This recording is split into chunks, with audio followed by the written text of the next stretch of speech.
Hey guys, tonight we slip back over 2,000 years to the dry winds, the dust, and the thunder of marching feet beneath the Persian sun.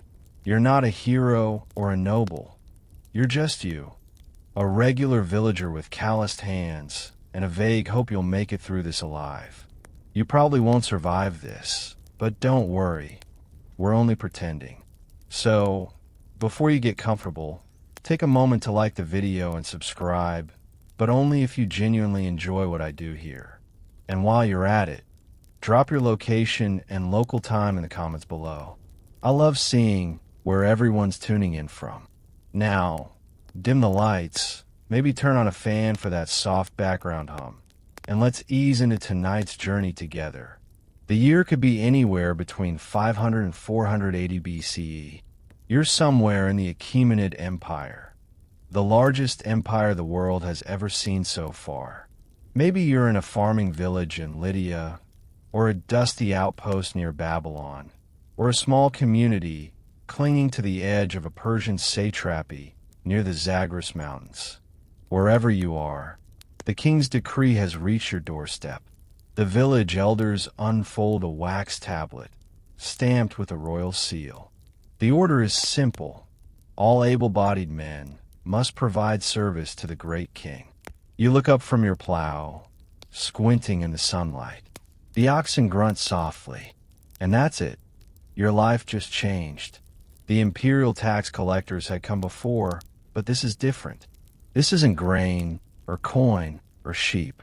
This time, the empire wants you. The scribes write your name, or try to. They might not get it right, since they're writing in Aramaic, the administrative language of this multilingual beast of a realm. You get a clay token stamped with a royal emblem, a small thing that tells every checkpoint along the royal road that you're now a soldier, one of the king's men. That night, your mother cries quietly. Your father, if he's still around, keeps busy sharpening your knife, saying little. He knows better than to curse the king aloud. The great king, Darius, or maybe his son Xerxes, rules everything from the Indus Valley to the Aegean. People say when he sneezes, cities tremble, and when he needs soldiers, every province answers.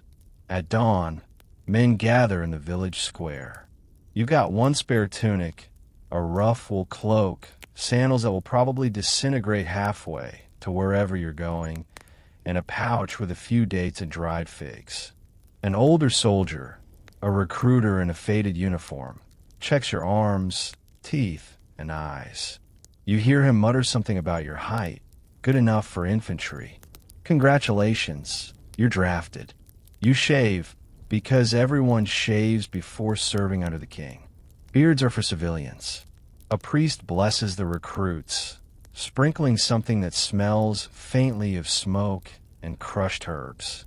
You bow toward the east, toward Persepolis, where the king might be sitting on his golden throne right now, unaware of your existence. Still, you're his property.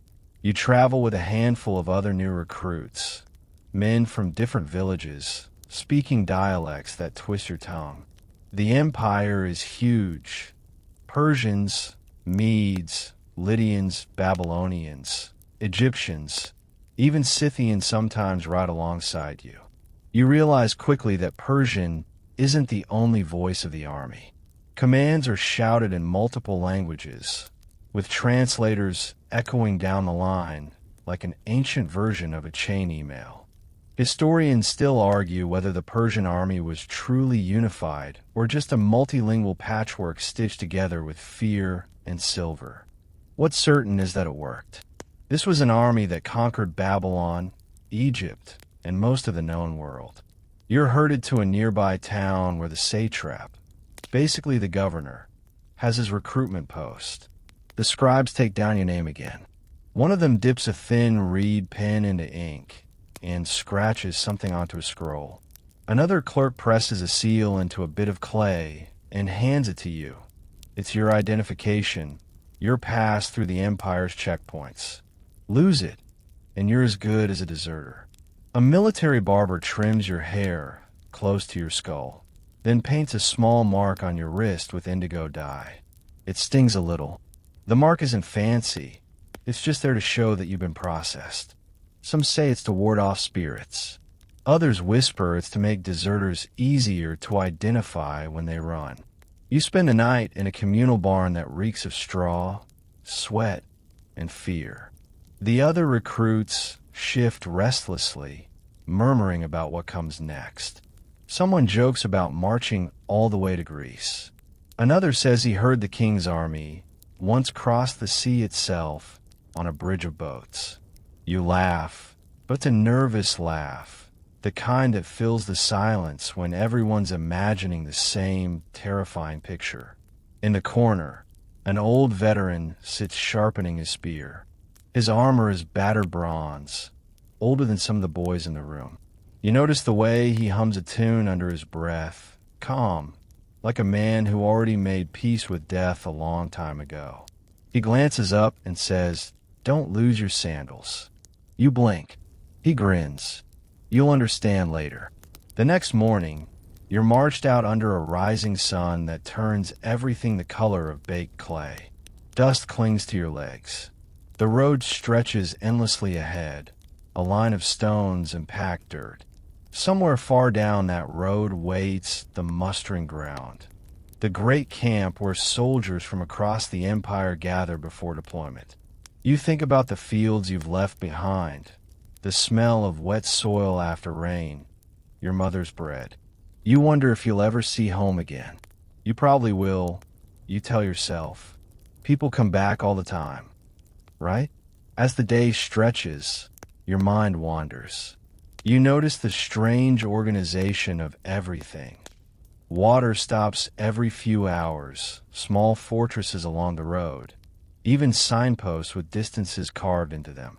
You don't realize it yet, but you're walking one of the wonders of the ancient world, the Royal Road, a highway that ties this colossal empire together like a web.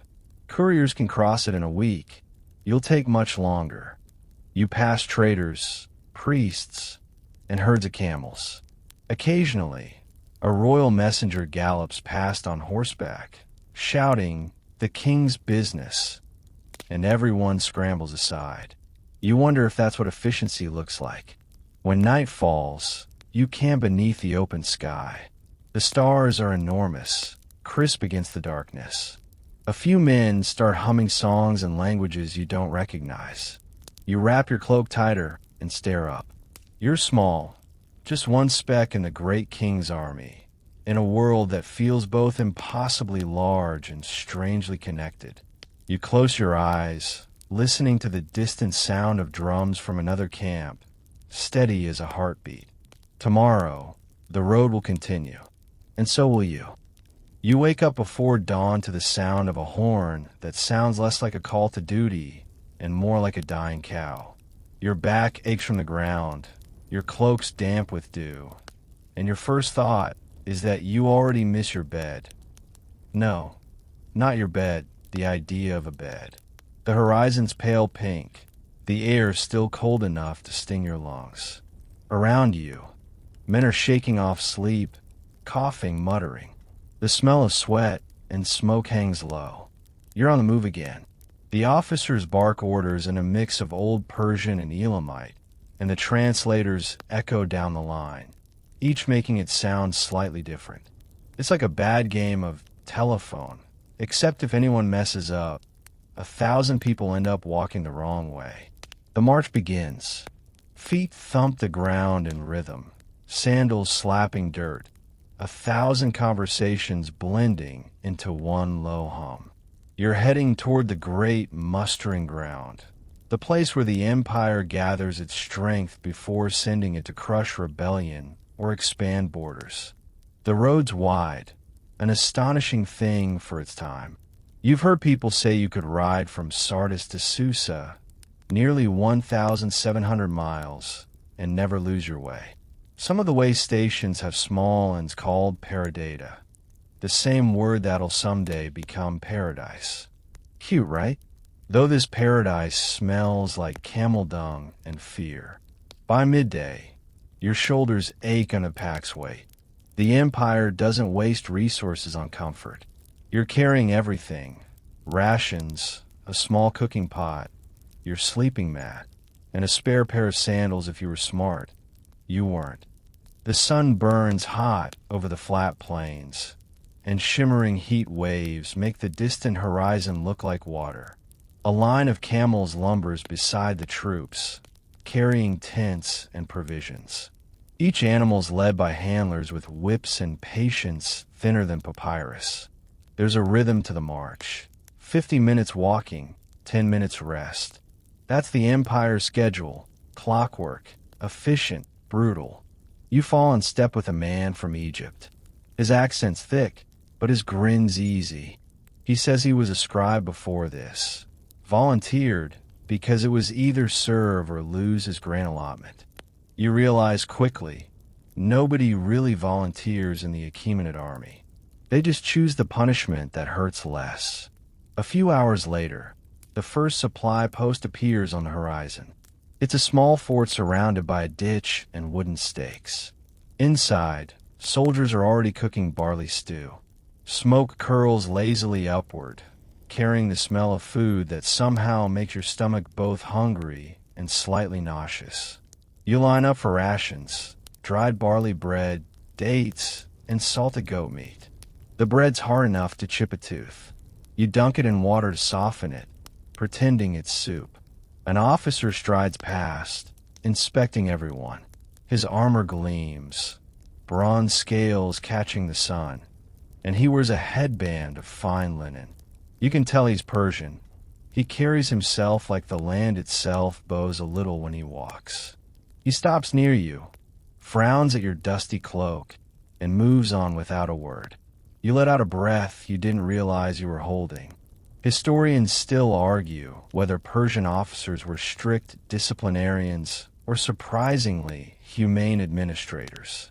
What's clear is that their discipline worked. Armies moved like well-tuned machines, each soldier just one gear among thousands. That night, camp is set in a wide plain near a stream. The officers choose the spot carefully, always near water, never near dense woods where ambushes could hide. Fires are lit in neat rows, each with exactly 10 men around it. You're told this is how Persian army units are structured: groups of 10, 50, 100, and 1,000, each with a leader. It's organized, logical, like everything in this empire. Someone passes around a small flask of date wine. You take a sip. It burns, but it helps. You hear laughter somewhere down the line. Someone telling a story about the king's court in Persepolis, where the columns are taller than palm trees, and the floors so polished they reflect your face. You imagine it. The king sitting on his throne of gold and lapis lazuli, while you, a speck of dust, march under his command. The next morning, the column moves again, following the curve of a river. You cross bridges built of stone and timber that look ancient even now. Every few miles, you pass carvings of the king, arm raised in blessing or threat, depending on your mood. You notice how every image makes him look slightly larger than life, towering over his subjects. Propaganda in stone. You can't help but smirk. Some things never change. The further you go, the more diverse the crowd becomes. There are Medes in thick wool tunics, Bactrians with long beards and tall hats, men from the Indus with bright scarves. They all look at you, probably wondering what corner of the empire you crawled out of. The army isn't just Persian. It's a traveling zoo of nations, each with their own language, gods, and complaints about the food. By evening, you reach the edge of a massive camp. Tents stretch as far as you can see, rows upon rows, smoke rising from thousands of fires. The sound hits you first, a roar of voices clanging metal, animals, drums, laughter. It's chaos with structure. Somehow everything functions. You've arrived at the mustering ground.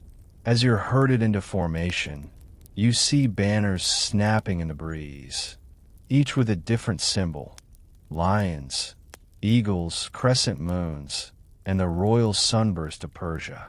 Every banner marks a unit, every man under it bound by loyalty or fear to the same empire. You find your assigned section, throw your pack down, and stare around. The camp's so large it feels like a city made of canvas and noise. Fires flicker in long lines. The air smells of sweat, metal, and roasted onions. Somewhere, a priest chants prayers to Ahura Mazda. Nearby, a mule brays like it's mocking the whole system. A messenger runs by shouting, "New arrivals. Report for inspection at dawn." You sigh. Of course, there's no rest yet. You stretch your sore legs, lie back on your mat, and stare up at the fading sky. Stars blink into view one by one. You think about the road behind, the road ahead, and the uncomfortable truth that both seem endless. And somewhere, in the distance, drums begin again, slow, steady, like the heartbeat of an empire too vast to fully understand. You wake up to shouting and the sound of metal being beaten into submission. Not by blacksmiths, by soldiers hammering dents out of their armor and swearing creatively in at least 6 different languages. The sky's still a bruise-colored gray, but the camp is already alive. Smoke drifts from cooking fires, blending with the scent of sweat, horses, and something faintly rancid that might once have been breakfast. Welcome to camp life. You shuffle out of your tent, stretch your sore shoulders, and glance around. The mustering ground looks even more massive in daylight, like a living creature breathing in unison. Soldiers move in disciplined lines, slaves haul water in clay jars, and horses snort in fenced corrals. The Empire's pulse beats here, through every grunt, shout, and drumbeat.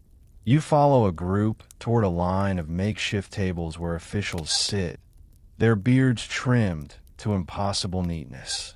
One scribe scratches on a wax tablet, another stamps clay seals, and a third just watches with a look that says he's memorizing faces for later punishment. It's time for roll call and assignment. A Persian officer in polished bronze scale armor glances at you briefly. "You, infantry," he says in a tone that's both casual and final. You're handed a small token, engraved with a number and the unit's sigil, a stylized lion. Congratulations, you now belong to the Lion Regiment. It sounds noble, but it's mostly men who couldn't afford horses. Your first order of business is finding where you'll sleep for the foreseeable future. Your section's camp is marked by a pole with a red cloth fluttering in the wind. Around it, 10 men squat or lounge, already claiming the good spots closest to the fire. You throw your mat down near the edge and get a few nods from the others, enough to count as a welcome.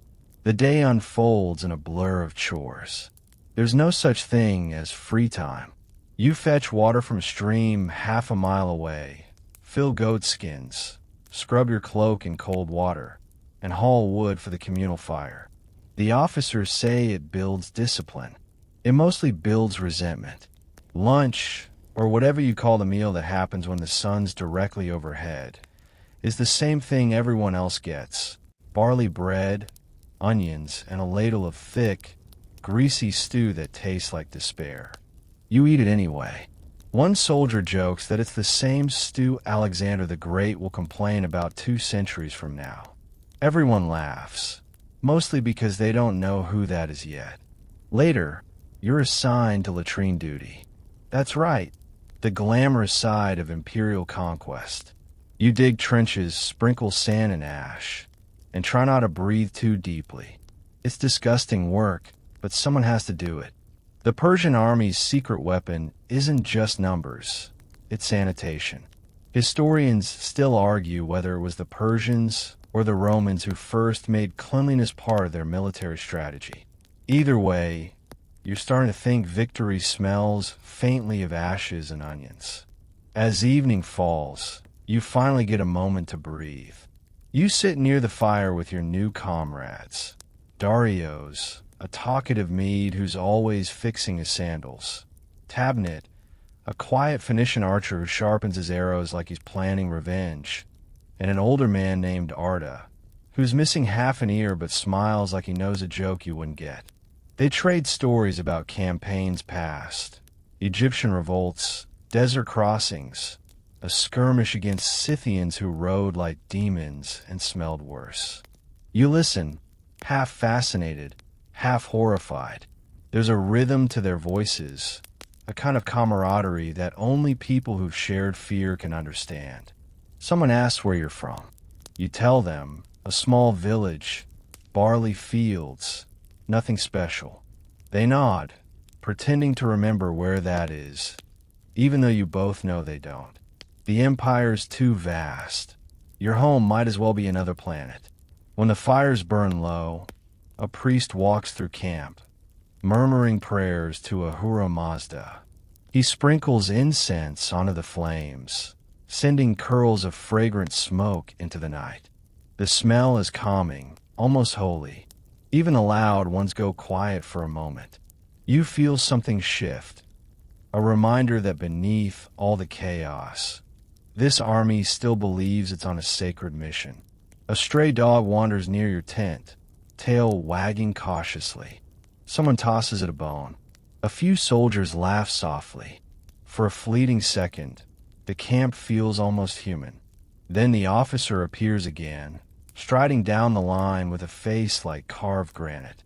He inspects everything, the tent's alignment, the weapon racks, even the way you've stacked your sandals by your mat. He stops at one tent and barks. Who left this spear uncleaned? No one answers. The silence stretches. Finally, a young recruit steps forward, trembling. The officer snatches the spear, scrapes off the dried mud with the edge of his knife, and says, "If you can't care for your weapon, it won't care for you." He drives the spear but into the ground beside the boy and walks off.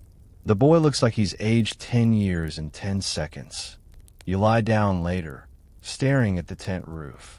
The camp hums with muffled conversation, the occasional bray of a mule, the clatter of someone dropping their armor.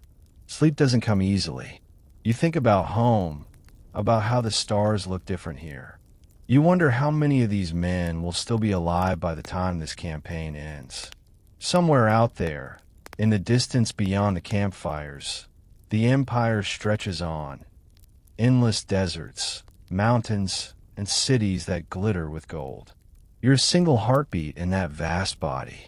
Small, replaceable, but, if you're lucky, remembered in some dusty archive as one of the king's men.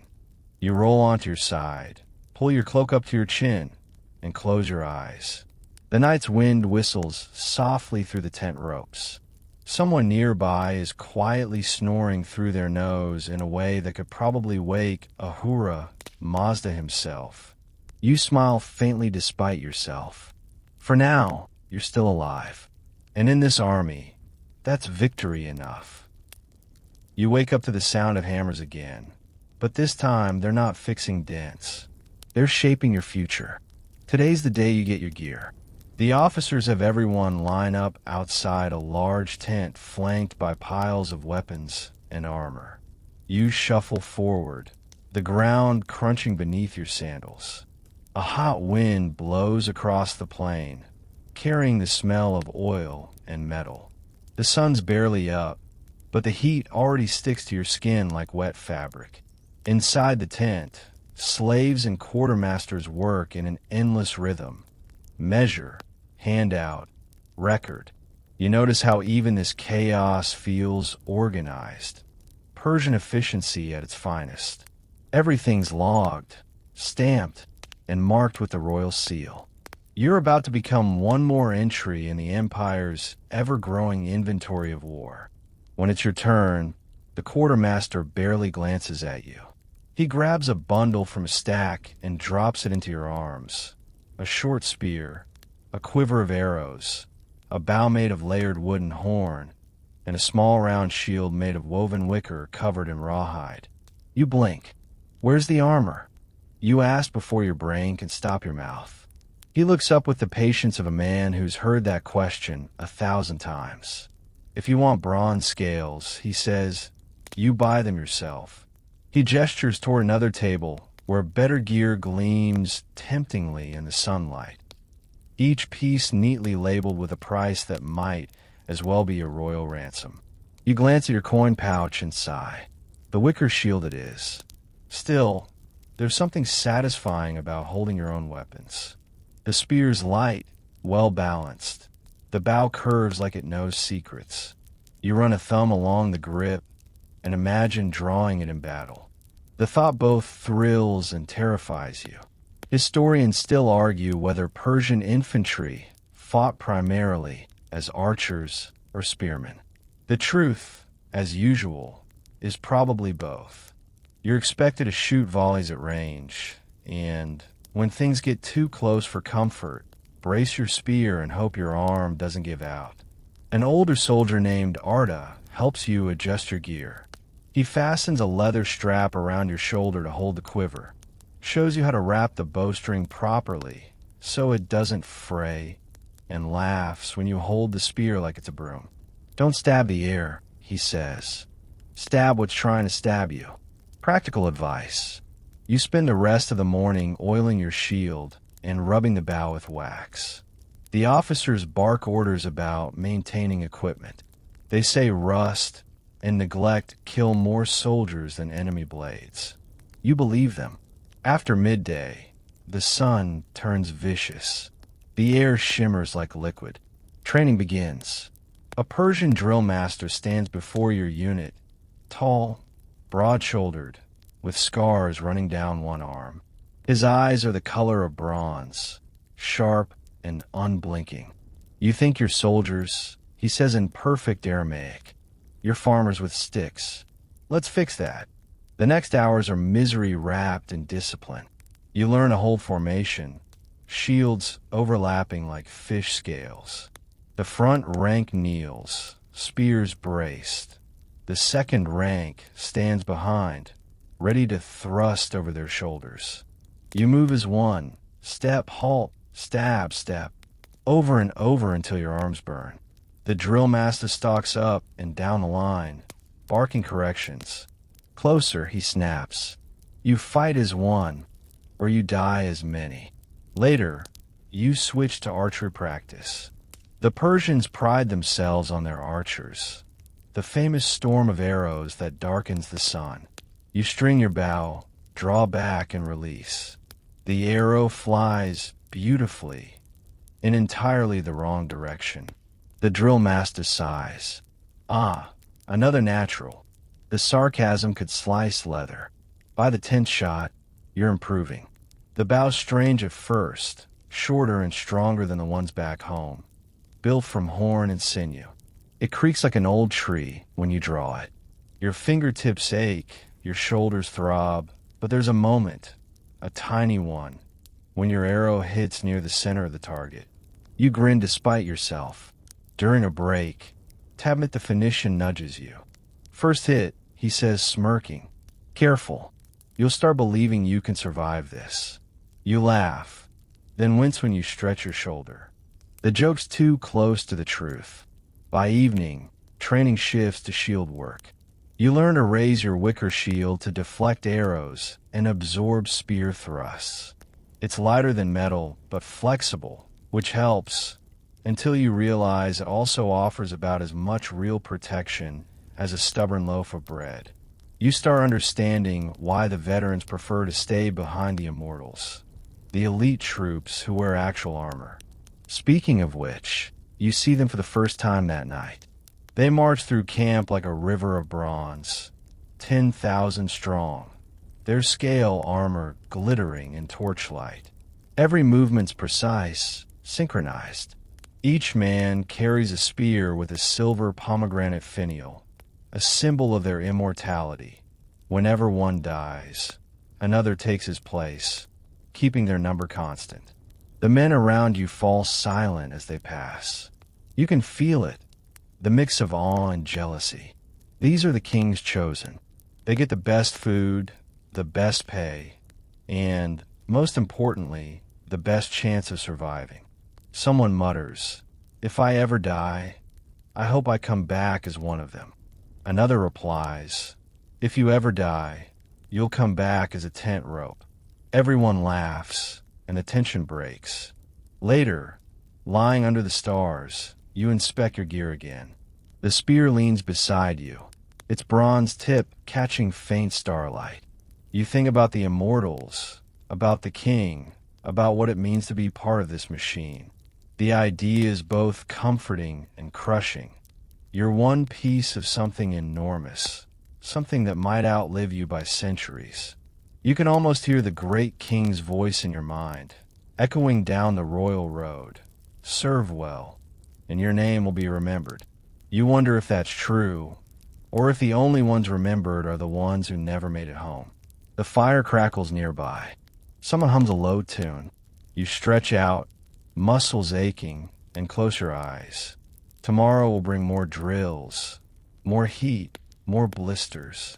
But for tonight, the Empire's vast heart beats gently around you, and the stars, cold, indifferent, eternal, keep their silent watch above your borrowed life. You wake up sore in places you didn't know had names. The sun hasn't even cleared the horizon, and already the drill masters are shouting. Your body's a collection of complaints held together by stubbornness and barley stew. But that doesn't matter. Today's another day of training. And the Persians, as you're learning, train like they mean it. You gulp down a breakfast of flat barley bread and watery yogurt. And by the time you're licking the crumbs from your fingers, the drums start. That's the signal. Formation practice begins. You grab your wicker shield, your spear, and your aching courage, and hurry to the practice field. Dust rises as hundreds of men shuffle into lines.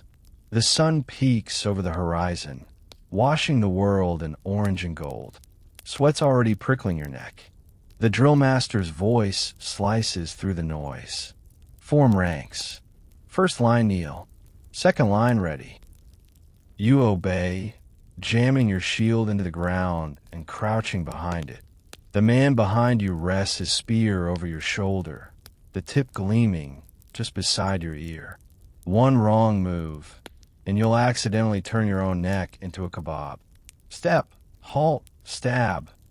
The drill master shouts over and over. You move in rhythm with the others, the sound of spears thrusting forward like a wave of sharp wind. Dust fills your throat. The sun burns your face. It's exhausting, repetitive, and strangely hypnotic. By midday, your arms feel like they belong to someone else, someone you've grown to dislike deeply. The Persians are masters of patience. They believe battles are won by endurance as much as bravery. You're starting to understand why. When the horn finally blows for rest, men collapse where they stand. Some drop their shields and lie flat on the dirt, panting. Others just sit and stare at the horizon like it owes them an explanation. Darius the Mede flops down beside you, wiping his forehead with the back of his hand. You think the Greeks train like this? He mutters. You shrug. Maybe. He snorts. If they do, I hope they enjoy it more than I do. You laugh weakly. Humor is the only muscle that doesn't ache. After a short rest, it's time for archery. The target's a row of straw dummies, shaped vaguely like humans. If humans had the body proportions of melted candles. You line up, knock an arrow, and pull back the bowstring until your arm trembles. The horn bow hums softly, a strange living sound. You release. The arrow thunks into the dummy's thigh. Not bad. You're no immortal yet, but you're improving. The drill master wanders by, nods slightly, and grunts. At least you hit something this time. You'll take it as a compliment. Archery practice continues for hours. The rhythm of draw and release becomes meditative. The air fills with the whistle of arrows, the dull thud of impacts, and the occasional curse when someone's bowstring snaps and smacks their hand. Historians still argue whether Persian archers were the deadliest in the ancient world or simply the most numerous. Either way, the strategy's clear. Fill the sky with so many arrows that the enemy stops worrying about accuracy and starts worrying about survival. In the late afternoon, you're finally dismissed to eat. A pot of lentils simmers over a communal fire. You sit cross-legged, spooning the thick stew into your mouth. The taste's tolerable. The conversation drifts towards stories of past battles. How Persian archers once blotted out the sun at Thermopylae, or how they crossed entire rivers on pontoon bridges.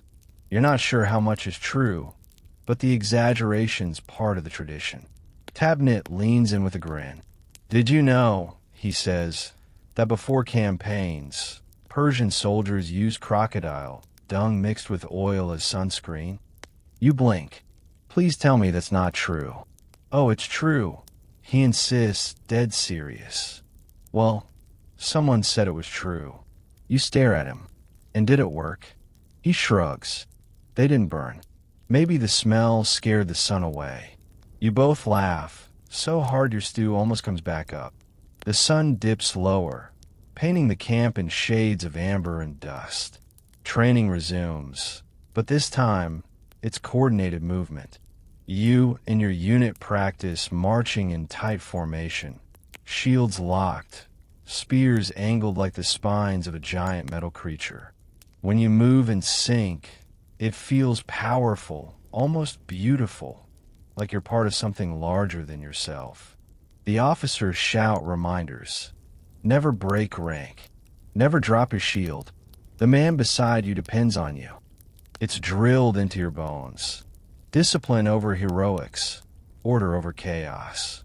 You start to understand the genius of the Empire's warfare. It's not about one man's bravery. It's about thousands moving as one mind, one will. As dusk falls, the drills end. Your muscles shake from exhaustion. Your hands blistered and raw. You drag yourself to the wash area, a trough fed by a narrow stream, and splash cold water on your face. The shock wakes you for a moment, enough to notice the sky turning a deep violet. The camp settles slowly into quiet. Fires spark to life. Someone strums a lyre made from stretched gut and bone. Another hums a slow tune that might be a lullaby or a lament. The line between the two's thin out here. You sit near your fire, rubbing oil into your bowstring to keep it supple. The others trade stories again. Arta mentions the king himself, how he once personally inspected the army before battle, moving among the ranks like a god disguised as a man. He didn't look like us, Arta says softly. He looked like the Empire made flesh, gold bracelets, perfumed beard, eyes that never blinked. You imagine that scene. The great king walking past endless rows of soldiers, each one bowing as he passes. It's hard to picture yourself there, one face among thousands, invisible beneath the grandeur. But you know that, in a way, he's why you're here. When it's time to sleep, you lie on your mat, muscles humming with exhaustion. The night wind carries faint smells of smoke, sweat, and horses. You stare at the stars again. Same sky, different world. You think about the drills, the discipline, the endless repetition. You understand now. It's not about learning to fight. It's about learning to endure, to move, breathe, and exist as part of something vast. To lose yourself, a little, to the rhythm of empire. You close your eyes, listening to the muffled sounds of camps settling down. Metal clinks, low laughter, a soft cough here and there. Somewhere out there, beyond the flicker of fires, lies the promise of glory, and the quiet truth no one says aloud. Glory and survival rarely walk the same road. The drums start before dawn, slow, deliberate, like the heartbeat of something ancient and watchful. You drag yourself upright, pull on your sandals. and step into the crisp morning air. A faint chill clings to the camp, but even that feels temporary. The Persian sun will burn it away soon enough. Today's different, though. The officers have told you to clean your gear, trim your hair, and line up for inspection. That can only mean one thing. The gods and the king's eyes are about to be upon you. You spend the early hours polishing your spearhead with sand, wiping the sweat off your bow, and trying to convince your shield to look slightly less like it's been trampled by a camel. Around you, the camp buzzes with nervous energy. Veterans bark reminders, recruits mutter prayers, and priests move between the ranks with braziers of incense, the sweet smoke curling through the air. It smells faintly of myrrh and discipline. The ceremony begins with the priests facing east, toward the rising sun. Their voices rise in harmony, slow, rhythmic, the words flowing in Old Persian. Ahura Mazda, Lord of Light, Protector of Truth, guide us to righteousness. You bow your head, even though you barely understand half of it. The tone alone carries weight. A thin line of soldiers kneel to offer grain and salt at the altar. You follow suit, sprinkling your own pinch of barley onto the small fire pit. The flames flare briefly, and a priest murmurs a blessing under his breath. It's simple, almost comforting. Then, the atmosphere shifts. A group of horsemen approach from the far edge of camp. Their armor gleams. Their horses' hooves thud softly against the packed dirt. At their center rides a man dressed not for battle, but for authority. His robes are deep purple, embroidered with gold threads that shimmer in the light. He wears a tall, fluted cap and carries a staff tipped with a carved ivory eye. The king's eye. Someone whispers beside you. You've heard of him. One of the royal inspectors sent to oversee the army's conduct. His presence is both a blessing and a curse. If he finds everything in order, the officers gain favor. If not, punishments follow swiftly and dramatically. He rides slowly past the lines, his gaze sweeping over the ranks. It feels like he's looking straight through you, weighing your soul, judging whether you're worthy of the empire's bread and bronze. His horse snorts softly, its breath fogging in the morning air. The officers straighten their backs, shouting orders sharper than usual. Hold formation, shields high, spears level. You obey instinctively, the wooden shaft steadying in your hand. Sweat prickles at your temple. The king's eye stops briefly before your regiment. He studies your commander, a man named Arta, whose posture could slice through granite. Your men look capable, the inspector says in a calm voice. Let's hope they act capable. Then, just as quietly, he adds, the king sees what I see. He moves on, but the chill he leaves behind lingers longer than a shadow. Historians still argue whether the king's eye was truly as powerful as the legends claim, or simply a symbol of royal paranoia. Either way, you feel the tension ripple through the ranks like static before a storm. After the inspection, the priests return for the second part of the ritual. They lead a white bull into the center of camp, its horns wrapped in garlands of flowers. The animal snorts nervously as a priest places a bronze blade against its neck. He murmurs another prayer to Ahura Mazda, for protection, for victory, for mercy.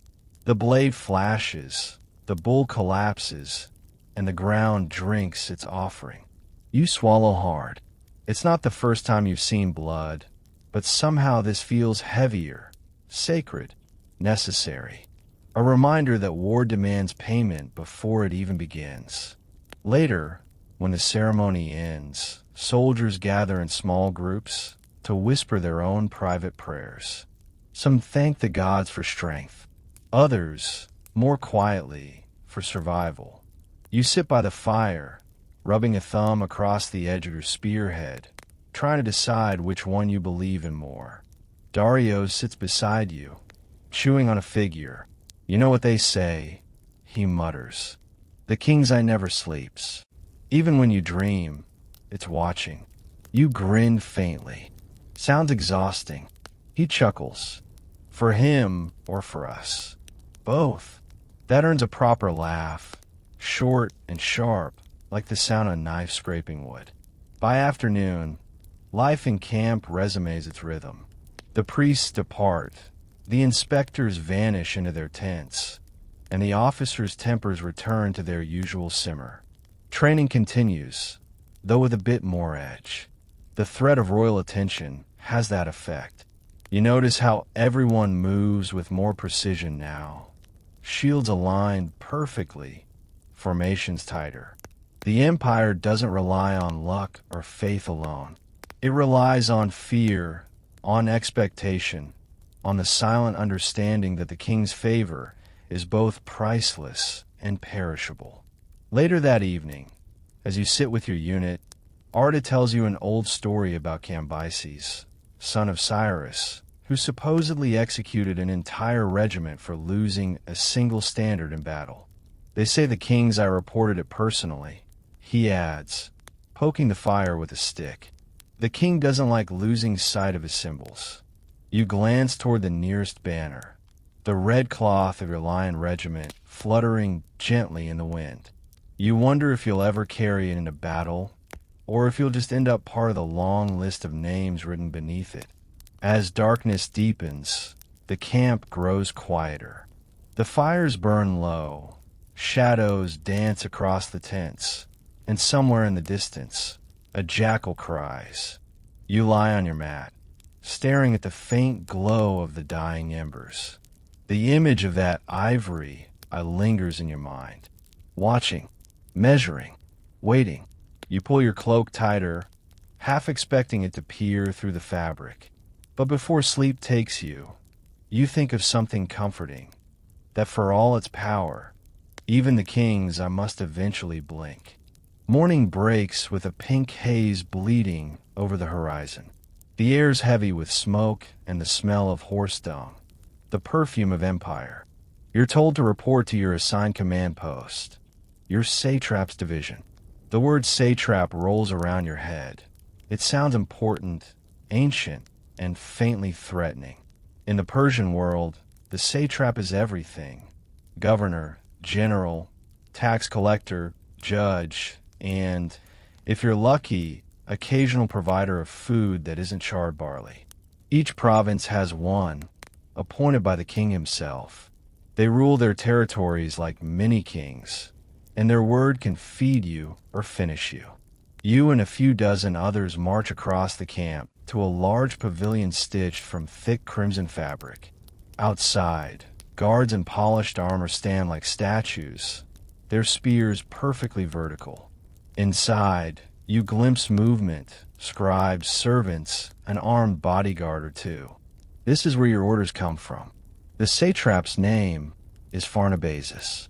You'll learn later he's one of those men who smiles too easily and punishes too quietly. His beard is waxed to a sharp point, his eyes lined with kohl, and his robe shimmers with threads of gold. He doesn't look like someone who's ever had dirt under his fingernails, but he has the presence of someone who's seen heads roll for less than a crooked salute. He greets the officers first, then glances at you, a flicker of polite indifference. "My men," he says smoothly, "the empire thrives because each of you does your duty. Food, silver, peace, all of it exists because the king's soldiers stand firm. You are not just fighting for him. You are fighting for order." His voice is calm, but the implication is clear. If you fail, you're not just disappointing a man, you're disappointing a god. The scribes take note of your names again. Yes, again. Paperwork is eternal. You're issued a small clay tablet stamped with the satrap's personal seal, proof that you belong to his command. It's strange how much of war seems to involve clay instead of courage.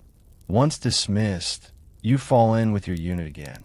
Darius leans in and whispers, You ever notice how these satraps talk about order like they invented it? Careful, you murmur. The walls might have ears. He grins. Then I hope they're bored to death by now. The next few days blur into routine. You fetch supplies, polish armor, maintain your bow, and stand in long, sun-baked lines waiting for orders that may or may not arrive. Bureaucracy's a weapon here. It keeps you busy enough to forget how scared you should be. At night, gossip circulates faster than rations. One rumor says your satrap's been skimming silver mint for the soldiers' pay. Another claims he bribed the king's eye last season to ignore a failed campaign. You can't tell what's true, but the laughter that follows is always nervous. Historians still argue whether Persian satraps were loyal servants or cunning opportunists who built their own little empires inside the king's. From where you stand, it's probably both. A week later, a messenger gallops in a camp at dawn, shouting something about a rebellion in a border province. The satrap's pavilion becomes a hive of activity, scribes running, officers shouting, guards tightening patrols. You sense the energy shift. Everyone's suddenly alert, like hounds catching a scent. That afternoon, you're called for inspection again. This time, Pharnabazus himself rides past the lines on a tall black horse, its mane braided with gold thread. He stops near your regiment and studies you. You are the lifeblood of the empire, he declares, his voice loud enough to echo, and I am the hand that guides it. Do not forget that. He turns his horse and rides off, cloak fluttering behind him. Darius mutters under his breath. He forgot to mention the hand also takes a generous cut of the lifeblood's pay. You try not to laugh, but a snort escapes anyway.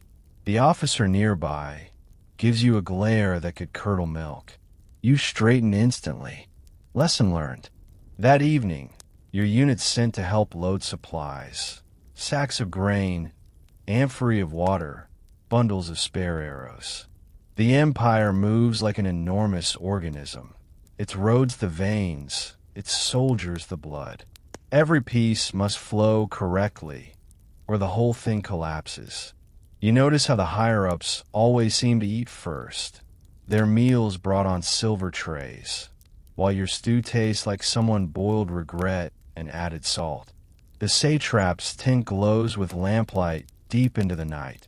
Servants scurry in and out. You catch glimpses of fine rugs, golden goblets, the faint laughter of people who'll never see a battlefield. Still, there's a strange kind of stability here. For all his corruption, or maybe because of it, Pharnabazus keeps things running smoothly. Soldiers are fed, horses watered, orders followed. The empire's secret isn't just strength. It's the ability to make even greed serve order. One night, you're on sentry duty near the satrap's quarters. The air's still and cool. A pair of voices drift from the tent.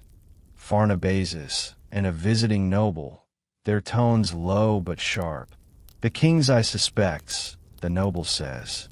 I pay him not to, the satrap replies. Everyone has a price, even divine sight.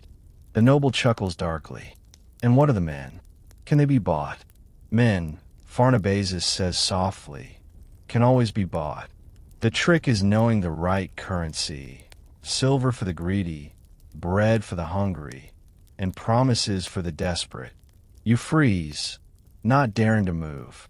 The conversation fades as they step deeper inside. You stare at the tent, realizing you've just overheard the truest thing about empire. Loyalty's an illusion, held together by hunger and hope. By dawn, the camp's stirring again. New orders are posted. You're marching soon, leaving the comfort of routine for whatever rebellion waits beyond the border. Men rush to pack gear, sharpen blades, and curse softly into their breakfast bowls. As you shoulder your pack, Darius grins at you. So, he says, you ready to fight for bread, silver, or promises? You shrug. whichever they're offering first. He laughs. Smart man. You'll live longer. The satrap's banner rises above the camp as the horns sound. You fall into line, feeling the ground tremble beneath thousands of synchronized steps. Ahead lies dust, danger, and destiny, all of it paid for by someone else's ambition.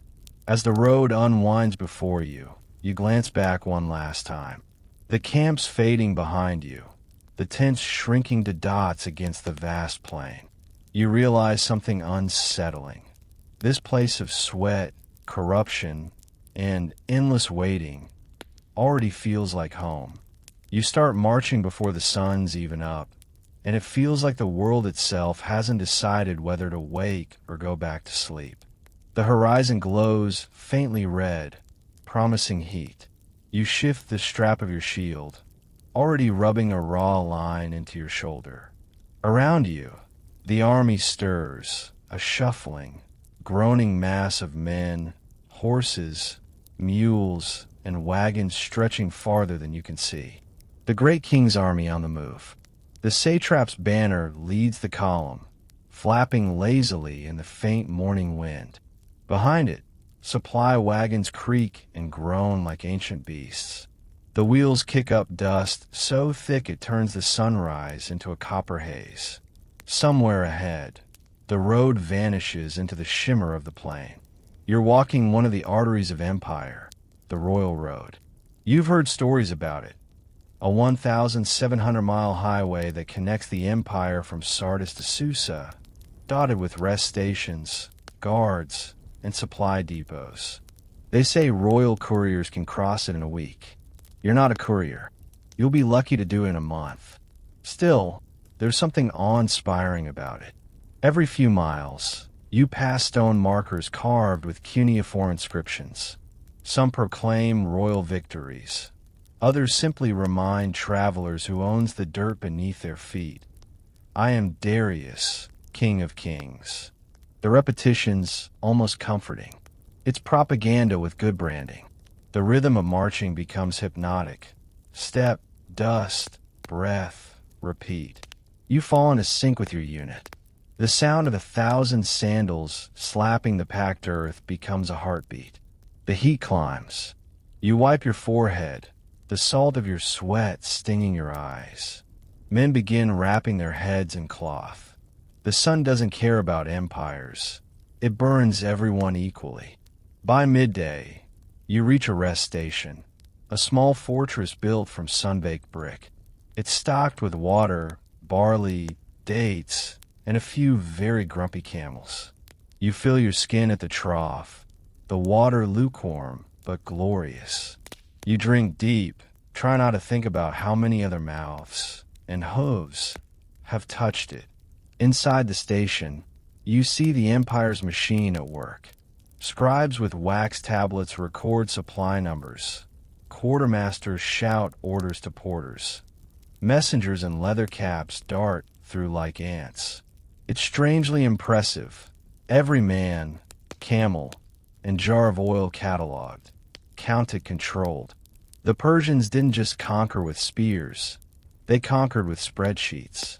Historians still argue whether Darius invented bureaucracy or just perfected it. From where you stand, it feels eternal, like gravity or sand. You're given a ration of flatbread and dried figs before setting out again. The road winds east, cutting across endless fields of scrub and low hills. Villages appear occasionally, clusters of mud brick huts where farmers wave as the army passes, sometimes cheering, sometimes staring with dull resignation. You can't tell whether they're proud to see the empire's might or just relieve its passing through without stopping. You march for days like this, camping under the stars, eating the same stew, repairing sandals with spare bits of rope. The monotony dulls your fear, turning it into something manageable.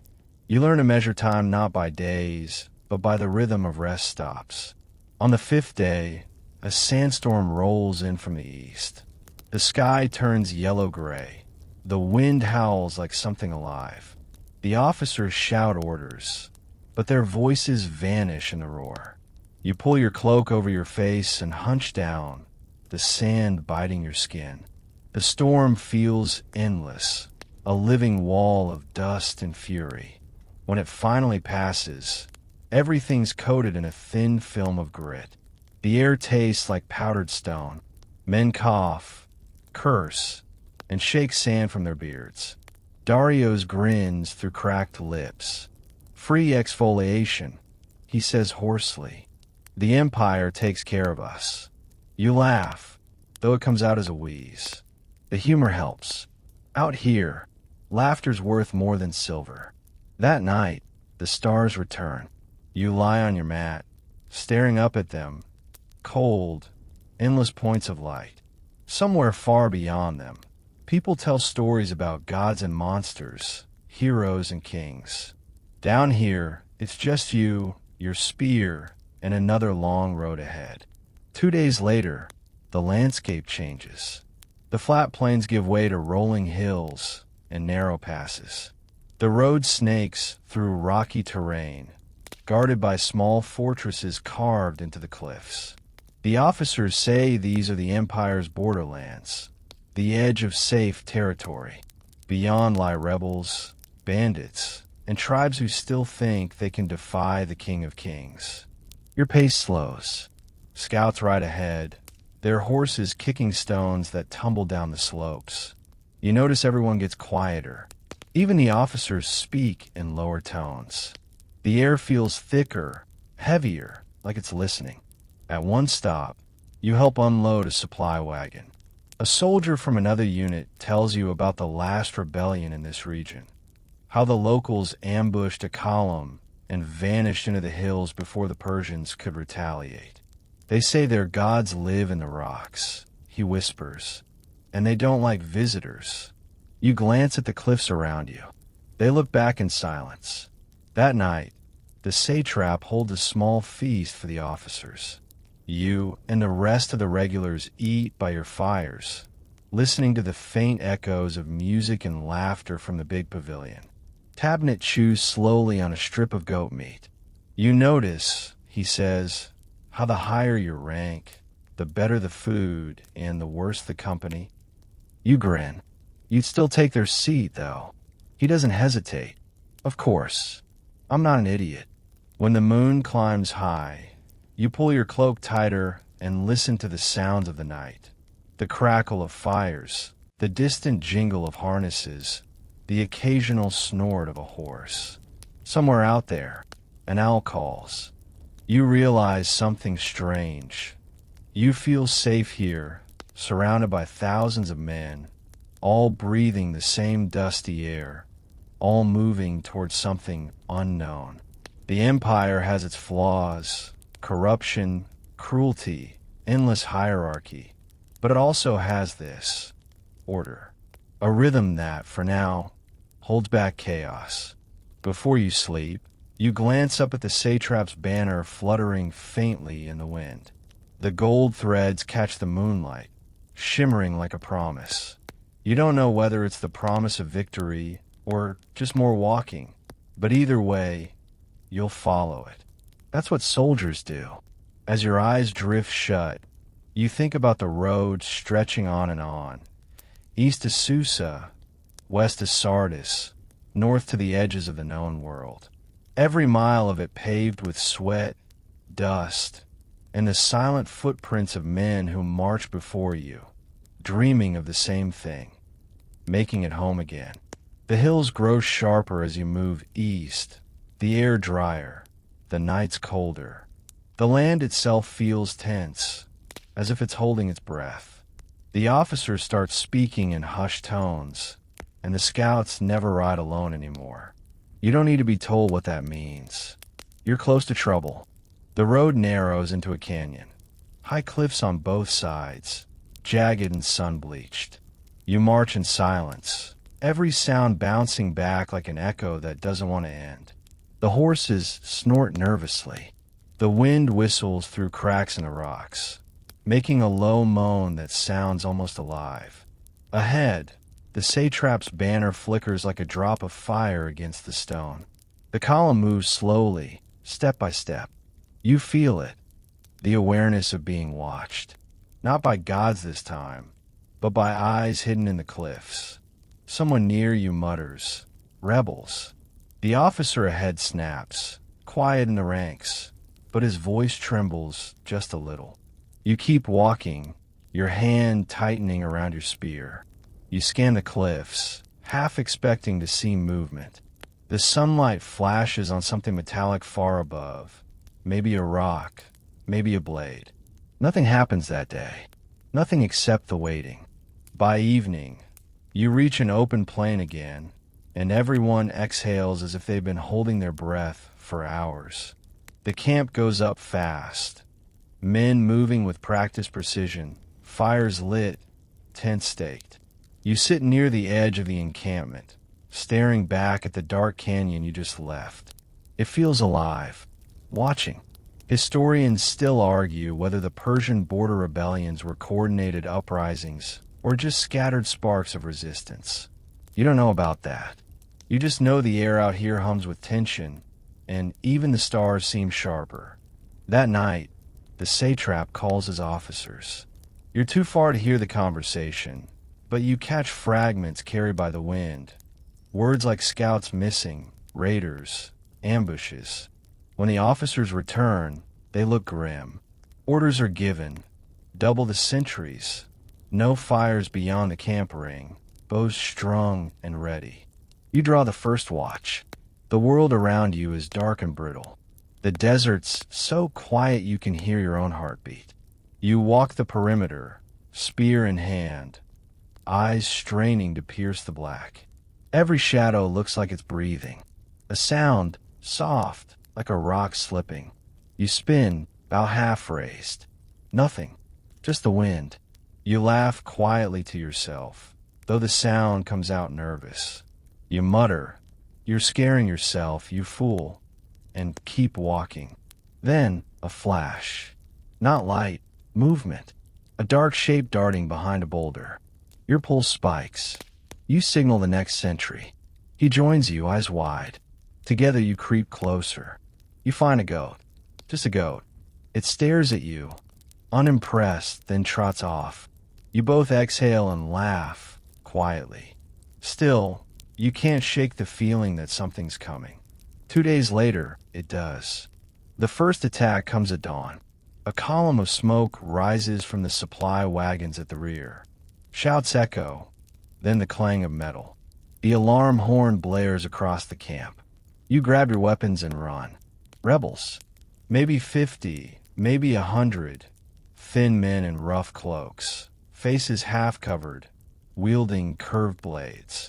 They move fast, hitting the edges of the camp like wasps striking a hive.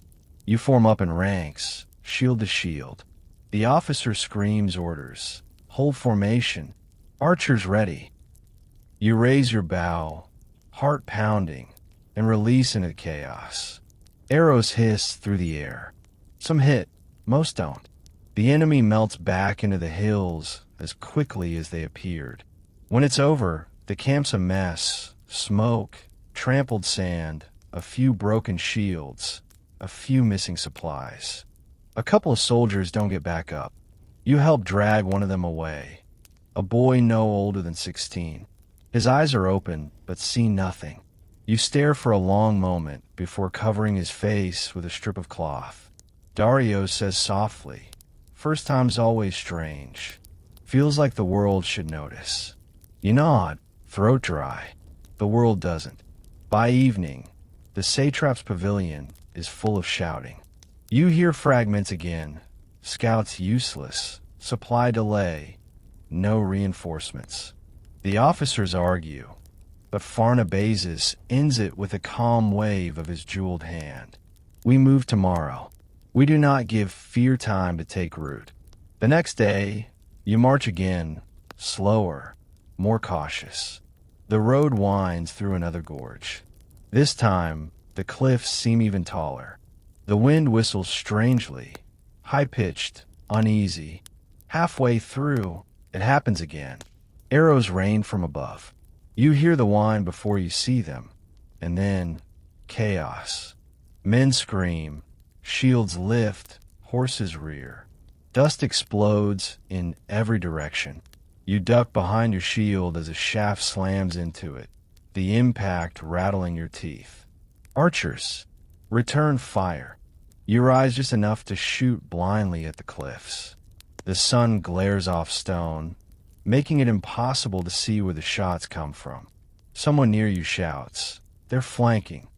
The formation wavers. You can't see who's giving orders anymore. Dust turns everything into a blur of noise and heat. Then the cavalry arrives.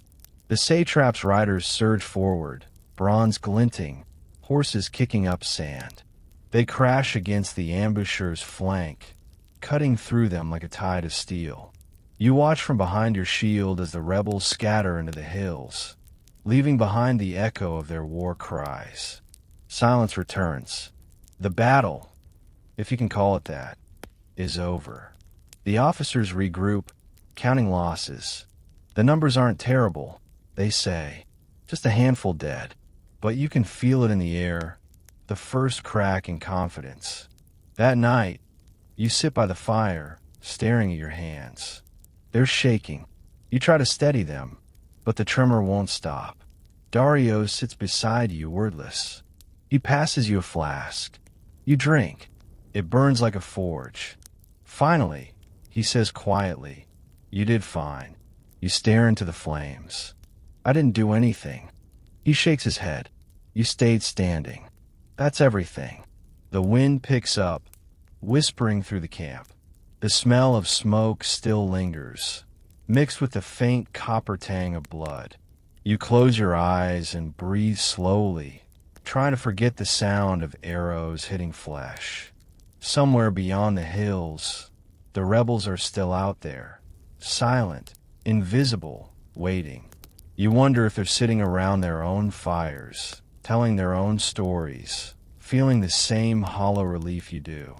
You won today, but the road ahead feels longer than ever. The next morning, the air tastes like iron. The camp's quiet, too quiet. Men move slower, speak softer. The laughter that used to drift over fires has vanished. Everyone knows what's coming. The satrap's aides ride through camp shouting orders. You'll strike back at dawn. You're told it's not a battle, just a skirmish cleanup. A phrase that sounds polite enough to almost hide what it really means. Find the people who try to kill you and return the favor. Before the sun rises, you line up with your regiment in the half-light. The air is cold, sharp, and full of anticipation. The officers whisper among themselves. The soldiers just stare ahead, faces unreadable. Your bowstring feels stiff. You run your thumb along it, the motion calming and familiar. When the first light hits the hills, the drums begin. Slow, deliberate, then faster. You start moving. The landscape's harsh, a maze of stony ridges and dry gullies. You march in silence, shields strapped to your backs, arrows clinking in their quivers. The only sound is the crunch of sandals and the soft grunt of effort. The cliffs rise around you like giant blades of stone. Your officer raises a hand. The column halts. You listen. Wind. A distant bird. And then a faint echo. Hooves. The rebels strike first. They come out of nowhere. Thin, fast, shouting in a language you don't understand. Arrows slice through the air. One punches into the dirt near your foot. Instinct takes over. You drop to one knee, raise your shield, and fire upward. The sound of battle swallows everything. Metal clanging, men shouting, horses screaming. The formation holds. The Persians are used to this. Shock, confusion, regroup. The officers shout orders in clipped tones. Shields up, loosen volleys. You fire again and again, each arrow vanishing into the dusty haze. When the quiver's half empty, you switch to your spear, gripping it so tight your knuckles ache. Then you see them, Figures darting between rocks, faces wrapped in cloth, moving like shadows. One charges toward your line. You brace your spear, your heart pounding in your throat. The impact jolts through your arms. The man collapses in a heap of fabric and dust. You stare for a heartbeat too long, then pull your weapon free, hands trembling. Historians still argue whether Persian infantry preferred to let enemies break upon them or to counterattack with precision. You don't know what the official doctrine is. You only know that the best plan in a fight is not dying. The battle surges back and forth. The rebels push, the Persians push back.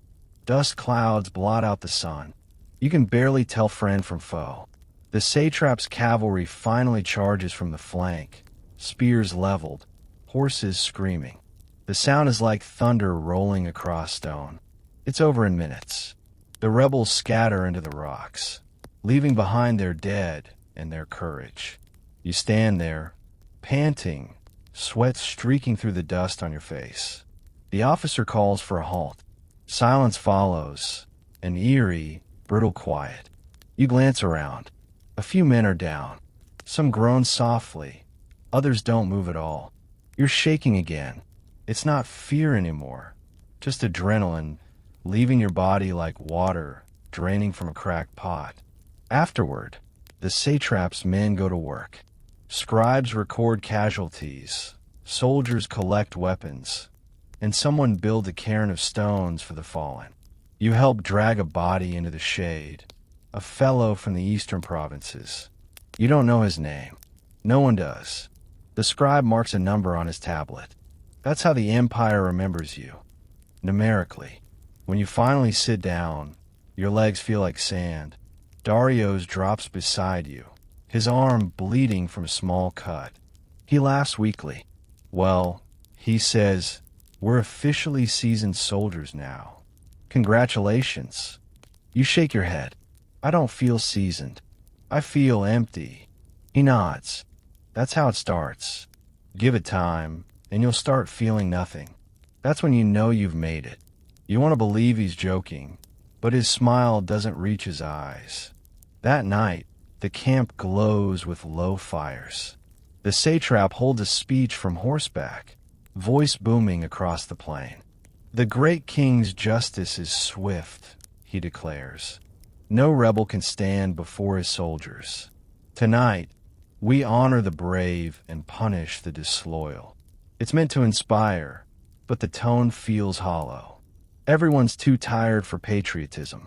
You stare into the fire, its orange light flickering over your hands. They still shake, faintly, rhythmically.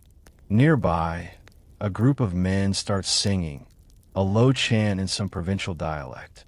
It's haunting, beautiful, almost soothing. You let the sound wash over you. Tabnet, who's been silent all day, finally speaks. You ever think, he says quietly, that the rebels see us as the invaders? You glance at him. We're not invading. We're keeping order. He raises an eyebrow. That's what they probably tell themselves, too. You stare into the fire for a long time after that.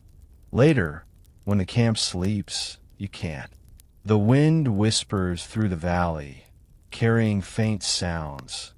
An owl, a shifting stone, maybe a cry from somewhere far off. You roll onto your back and look up. The stars are sharper here, cruel and brilliant. You think about the man you killed, about the look on his face when the spear hit.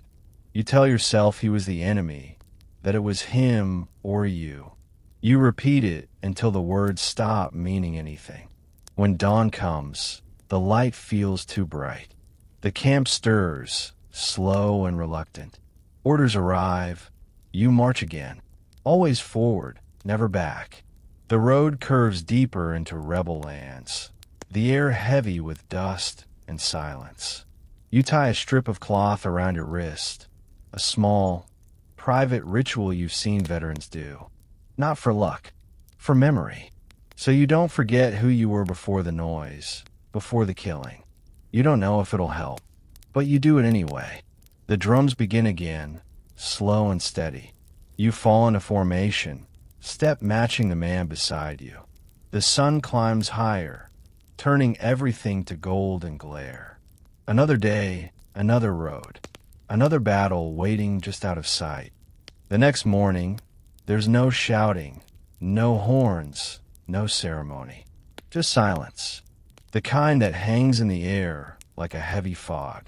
The satrap's men walk the camp with tablets and ink, counting what's left, supplies, arrows, and, of course, soldiers.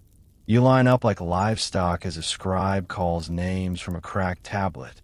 He's young, his hands trembling slightly, ink smudged on his fingers. For each man present, he scratches a small mark. For each missing one, he leaves a blank space. You've seen that look before, bureaucratic detachment. To him, every blank line's just a space to be filled next time. When he reaches your name, he squints. "You're alive," he says flatly, then nods as though you've just confirmed an inventory number. You fight the urge to laugh. You want to say, "Barely," but you just nod back. Behind you, someone mutters, "The Empire doesn't count the living, just the losses." And they're right. You're assigned to recovery duty. That means searching the battlefield for what's left behind. Arrows, weapons, and the wounded who didn't make it back. The ground's still damp with yesterday's fight, the air thick with the smell of iron and dust. You trudge through it with a small group, the sun barely up. The terrain's uneven, rocks, scattered armor, scraps of cloth. You find a broken shield half buried in sand and sling it over your back. Then you see him, one of the rebels, lying face down near a boulder, a curved dagger still clutched in his hand. You nudge him with your spear. Nothing. "Check him," the officer says. You kneel, roll the body over. The man's no older than you, maybe younger. His eyes are open, glassy, staring at nothing.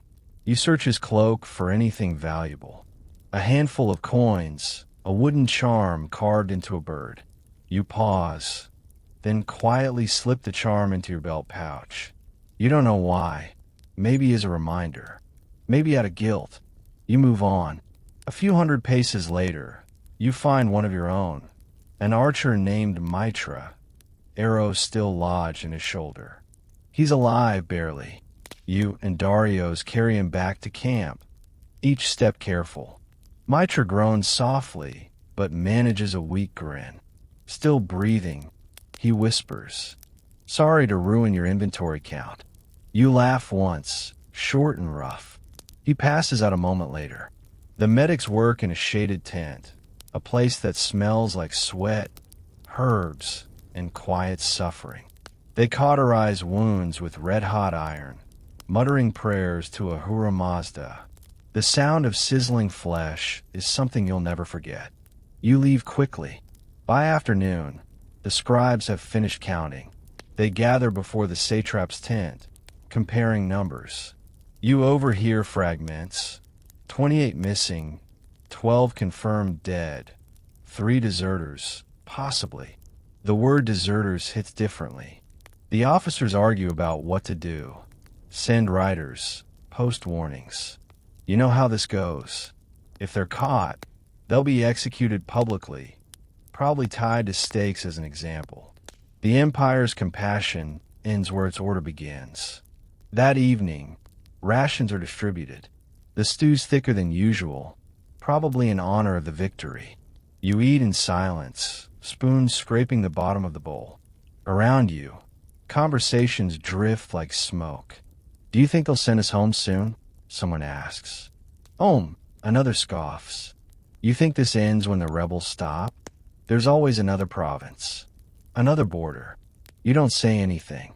You just stare into the fire, watching the flames curl and twist like restless spirits. Later, as darkness settles, the camp takes on a strange rhythm, quieter, slower. You hear snoring from nearby tents, the distant murmur of guards swapping shifts. You're supposed to sleep, but your mind's awake, restless. You walk to the edge of camp. The night air is cool, almost kind. The stars stretch overhead in impossible clarity. You take the wooden bird charm from your pouch and hold it up to the starlight. It's simple, rough, carved by someone who probably didn't live to see this night. You whisper, sorry. You don't even know who you're saying it to. A rustle behind you, Darius. You all right? You shrug.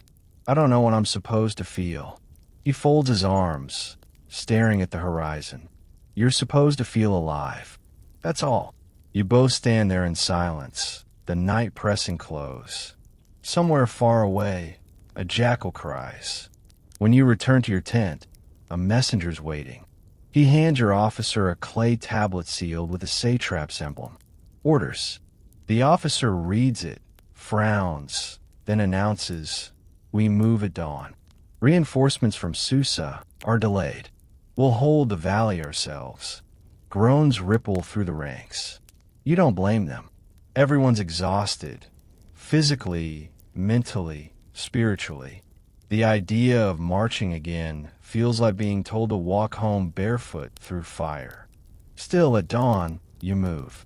You always do. You march past the battlefield again. The sun's higher now, and the land looks deceptively peaceful. The rocks gleam like polished bronze. The carrion birds have arrived, circling lazily above. As you pass the spot where you found the rebel with the bird charm, you glance toward it once more. The wind stirs the sand, covering what's left. The desert doesn't keep memories. It erases them.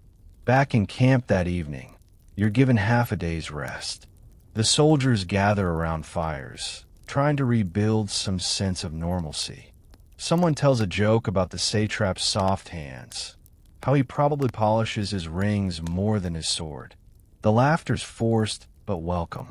Historians still argue whether Persian soldiers were paid well for their service or cheated blind by their superiors. You know what the records won't say? That laughter was the real currency here. The only thing that bought you another night of sanity. You crawl into your match roll, bone-tired. You can feel the world spinning just slightly, as if the earth itself's unsteady. Before sleep takes you, you think of the scribe's tablet, the lists of names, the neat marks beside them. You wonder if your line will ever be left blank. You whisper a small prayer, not to the Empire's God, but to whoever's listening. Just one more dawn. That's all. The wind outside answers softly, like it's promising nothing, but listening anyway. The next few days blur together. Marches, drills, silence. The air feels thicker now, like the dust itself has learned to cling to skin. The satrap's orders are simple. Hold the valley, secure the roads, and keep morale high. The last one, clearly, is the hardest. By now, you've learned the rhythm of army life. Hurry up, then wait forever. You wake before dawn, eat cold barley bread, polish the same dented spear, and then sit for hours while officers argue about formations you'll probably never use. When nothing's happening, the soldiers invent their own distractions. At night, fires the camp like scattered stars. The laughter's quieter now, less wild, more weary, but still there. You're sitting near one of those fires, sharpening your arrowheads, when Darius tosses you a strip of dried meat. Don't ask what animal it was, he says. You'll sleep better that way. You grin. If it moves, I'm blaming you. Tabnit, sitting cross-legged on the other side of the fire, chuckles. You think this is bad? Try being on a ship with Phoenicians. We eat things that look back. You all laugh. It feels good, too good.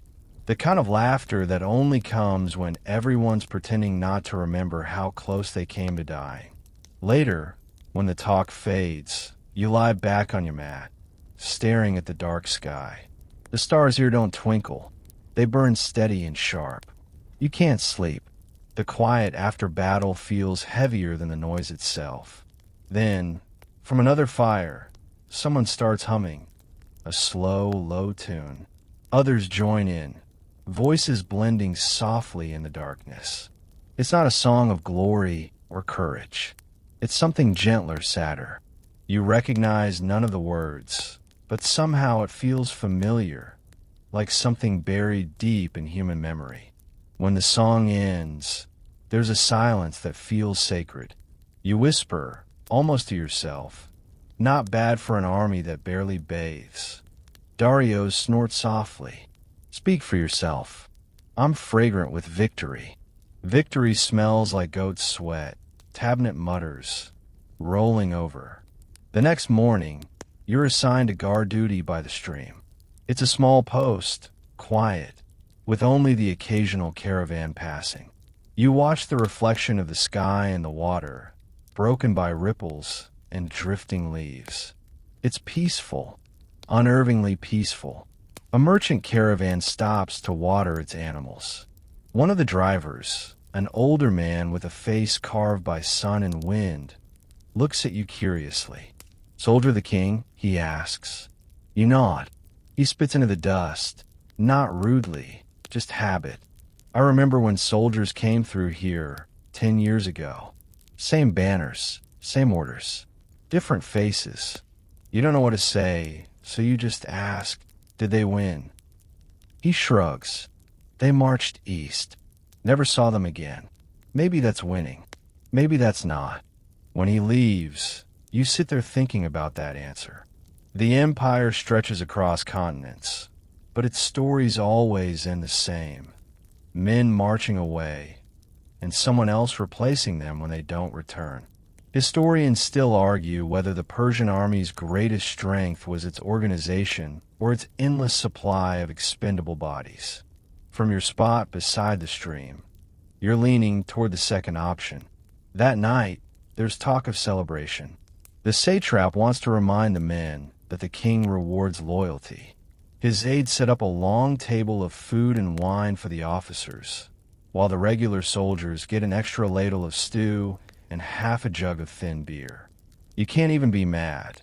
It's the most generous ration you've seen in weeks. By the time the moon's up, the camp's full of life again. Music plays from flutes and lyres. A few soldiers start a game of knucklebones, gambling with copper coins and curses. Others tell stories, some funny, some impossible. You join a small circle near your fire.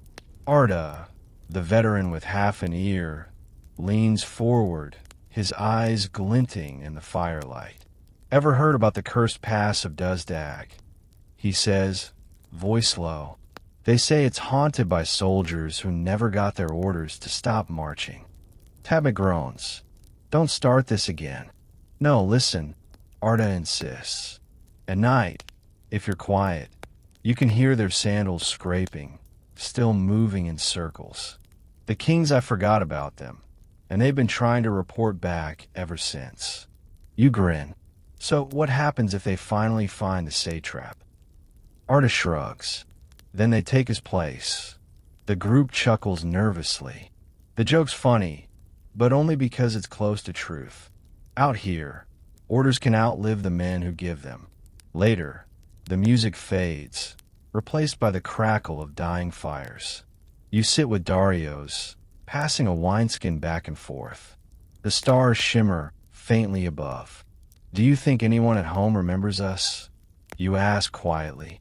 He takes a long sip before answering. "Maybe, for a while."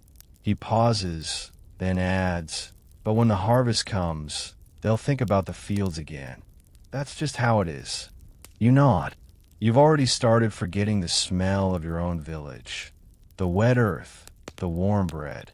The empire's replaced it with dust, sweat, and the constant rattle of armor. You lie back, closing your eyes, letting the sounds of the camp fade into a sleepy blur. Murmured voices, the flicker of fire, someone softly snoring nearby. You dream, for once, not of war, not of the king, but of home. Your mother humming by the hearth, your father fixing the plow, your younger self running through barley fields that glow gold under the sun. When you wake, the dream dissolves like mist. The camp's already stirring, men stretching, coughing, cursing. The smell of smoke and porridge fills the air. You reach into your pouch, feeling for the wooden bird charm. It's still there, smooth and familiar against your fingers. You smile faintly, whispering, still breathing. Then you stand, grab your spear, and join the line. The day begins again, one step closer to wherever the empire decides your feet belong next. The rumor spreads before sunrise. Greeks. The word drifts through the camp like smoke, whispered, doubted, repeated. You hear it while ladling breakfast stew into a dented bowl. Someone nearby says the rebels aren't the only threat anymore, that the king's army will soon face soldiers from across the sea, men who fight packed together behind bronze shields. You're not sure if you should be afraid or curious. Until now, the enemy's always been shadows in the hills or farmers with makeshift blades. But Greeks, there's something else entirely. The officers call a meeting. You and the others gather in formation, squinting under the brightening sky. The satrap's herald stands before the ranks, voice loud and practiced. Word has reached us, he says, that a Greek force has landed near the western satrapies. The king commands vigilance. You will train in new formations to counter their tactics. You glance at Darius, who raises an eyebrow. New formations? Great.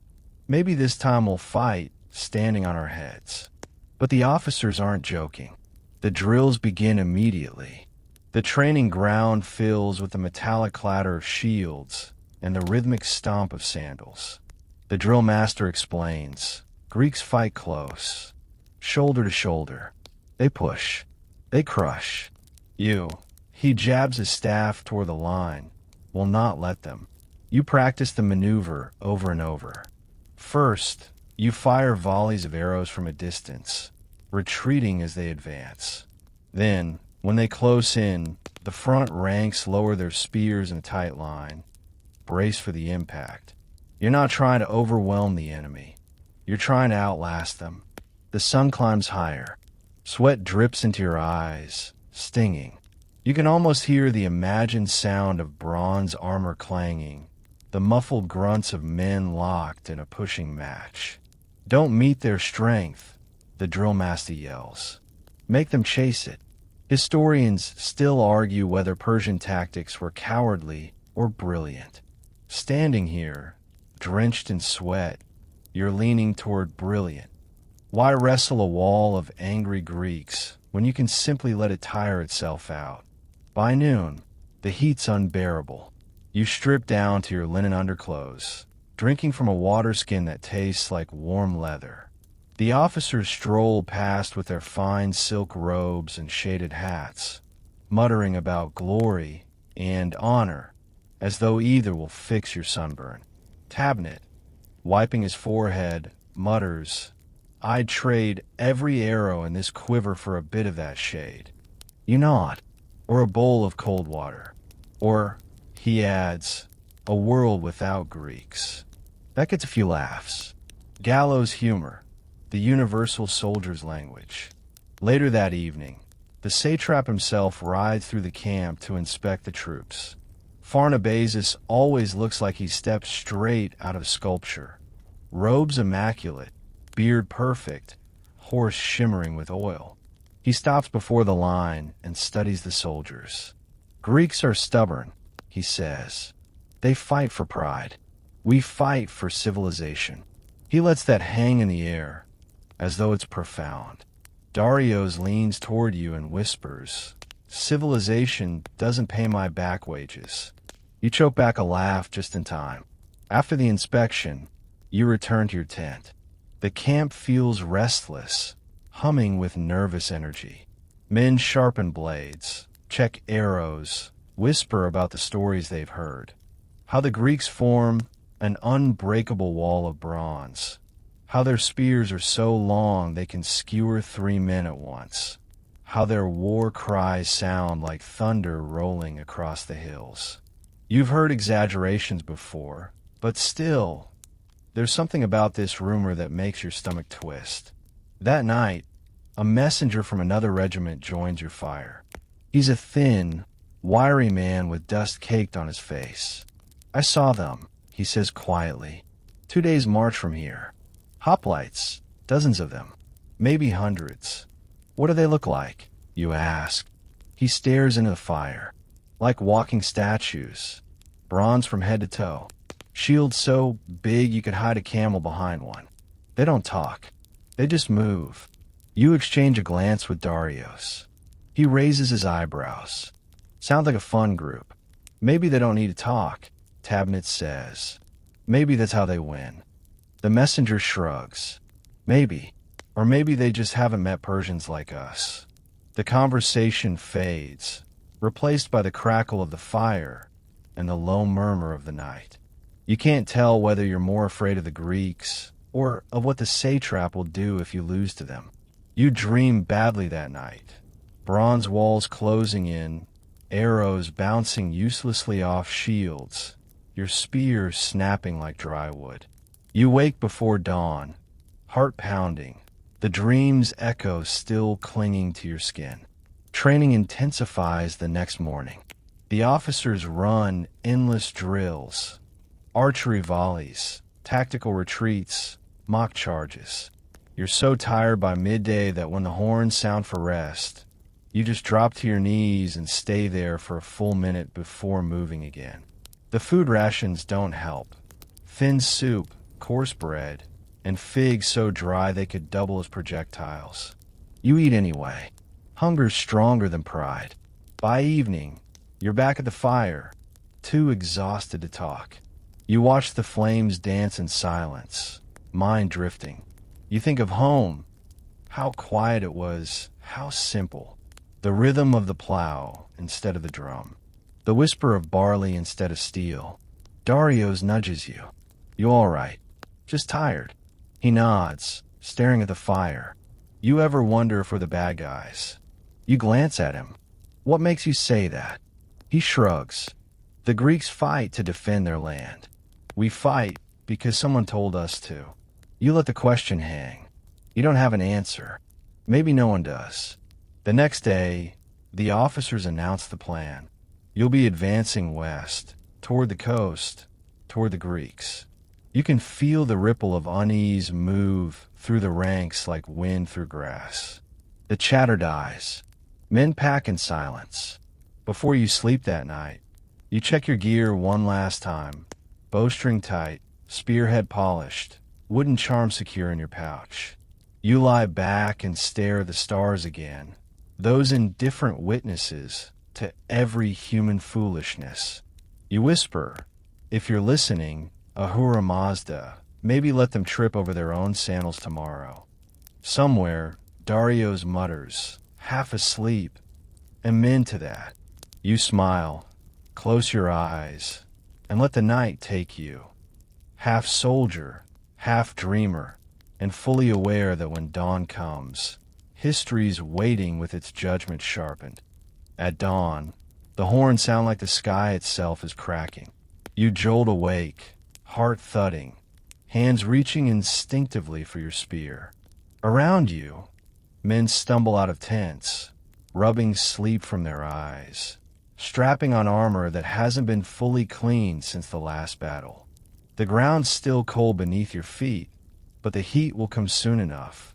Persian heat always does. Today, you're told, you'll see the cavalry move. It's one thing to march on foot, shoulder to shoulder with men like you, tired, dusty, half dreaming of home. It's another thing entirely to watch the Empire's horses thunder across the plain like something divine. The satrap's aides bark orders, directing the infantry to a rise overlooking a wide stretch of land.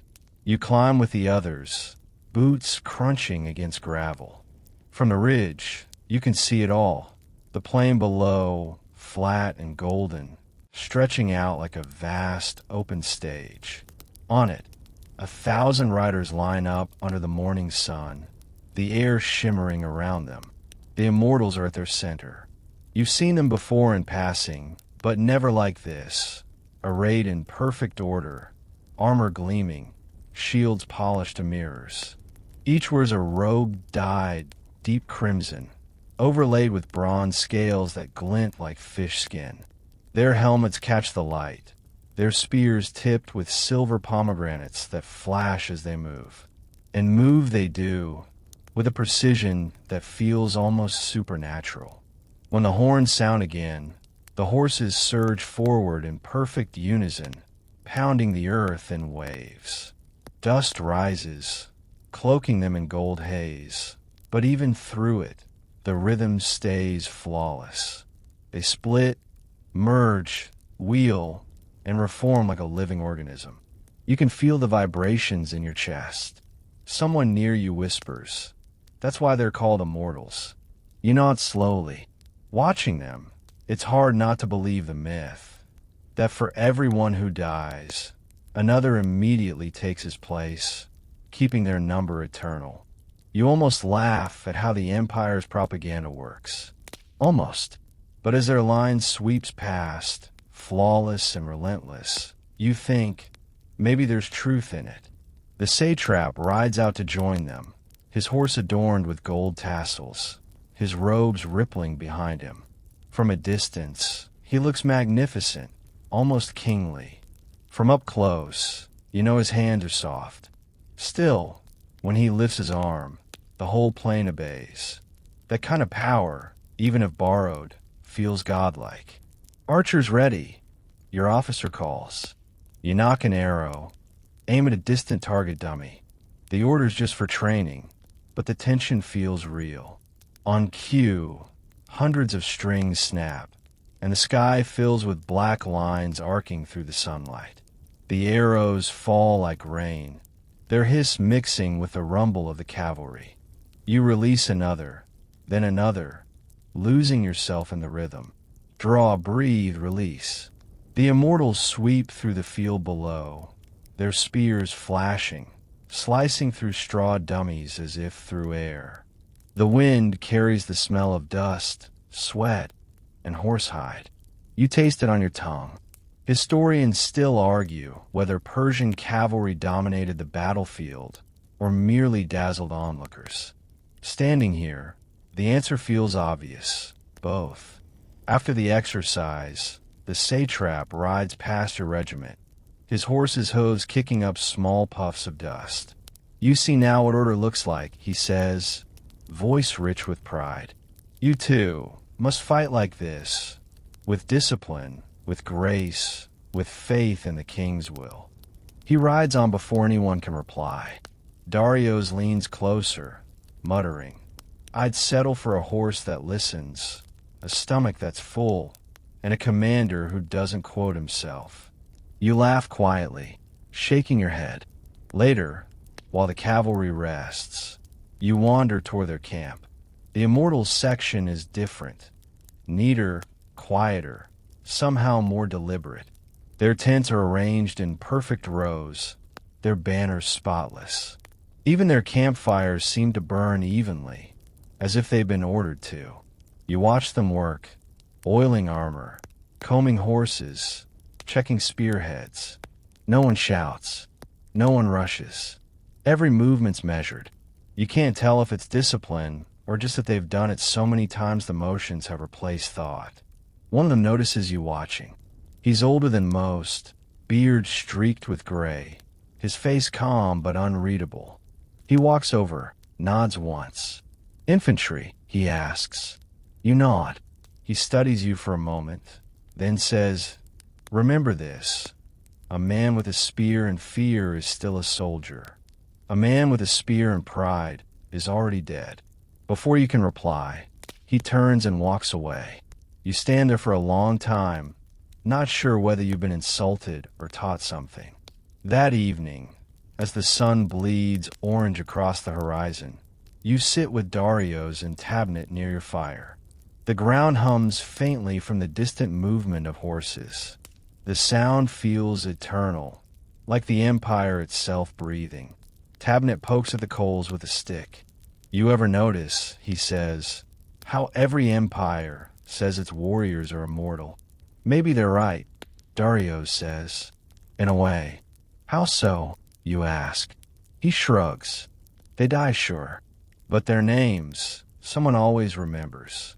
Maybe that's what immortality really is. You pull the wooden bird charm from your pouch, rolling it between your fingers. What about the ones whose names aren't remembered? Darius looks into the fire. Then it's up to us to remember them. The three of you fall silent after that, watching sparks drift upward into the night. Each spark burns bright for a moment, then vanishes, small, brief, but beautiful. Somewhere far off, a horse whinnies softly. The camp quiets one by one, fires dimming, men wrapping themselves in their cloaks. You lie down, the earth still warm beneath you, and close your eyes. The rhythmic sound of horses breathing lulls you toward sleep. You imagine yourself one of them, calm, focused, ready to move when called. For the first time in a while, you sleep dreamlessly. Just the steady thud of hooves in your mind, a pulse that feels like the empire itself saying, "Rest now. Tomorrow, you march again." You wake to shouting, harsh, rhythmic, not alarmed but commanding. The kind that means inspection, or worse, punishment. The satraps herald stalk through camp, shouting names. The soldiers scramble to stand straight, pull on cloaks, hide half-eaten bread behind bedrolls. You hurry too, heart thumping, not because you're guilty, but because everyone always looks guilty when the officers come. The satrap himself doesn't appear. Men like him rarely dirty their sandals with discipline. Instead, his enforcers do the work. Persian officers with rods of polished wood, faces carved from stone. They stride down the lines, flanked by scribes with tablets. The air's still tense. The first offense is minor. A man caught sleeping during watch.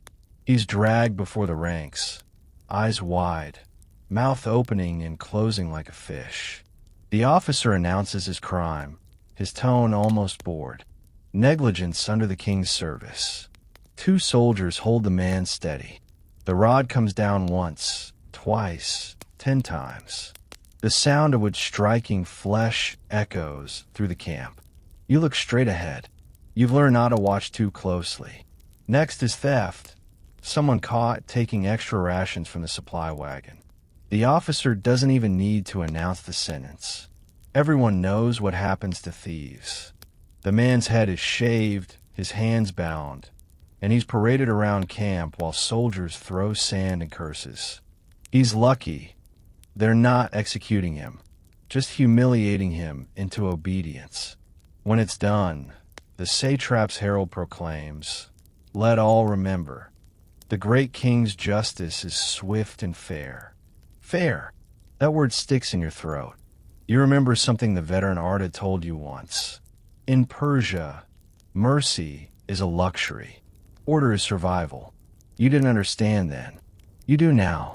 After the punishments, the officers gather the troops for another lecture. The king's eye watches, one says. Loyalty is your armor. Obedience is your shield. The words wash over you like a dry wind. Hot, repetitive, and impossible to escape. When it's finally over, the camp exhales collectively. Men slump to the ground, muttering. Darius wipes sweat from his brow. Funny, he says, how loyalty and fear always sound the same when they're shouted loud enough. Tabmit cracks a half smile. At least it wasn't us today. You nod, but the thought lingers today. There's always another inspection, another chance to be the example. Later, you're sent to reinforce the outer camp fences, wooden stakes driven into the hard ground. The work's brutal, repetitive, but it keeps your mind busy. Sweat drips down your back, soaking your tunic. The sun blazes overhead, merciless. You swing the mallet again and again, the thud echoing across the dusty plain. Nearby, a group of new recruits works clumsily, their hands blistered. You watch them struggle and can't help but feel a grim sort of amusement. You were them once, confused, frightened, trying too hard. You still are, maybe. You're just quieter about it now. When the task's done, you rest by a small stream at the edge of camp. The water's muddy but cool. You splash on your face, savoring the brief relief. Darius joins you, crouching beside the water.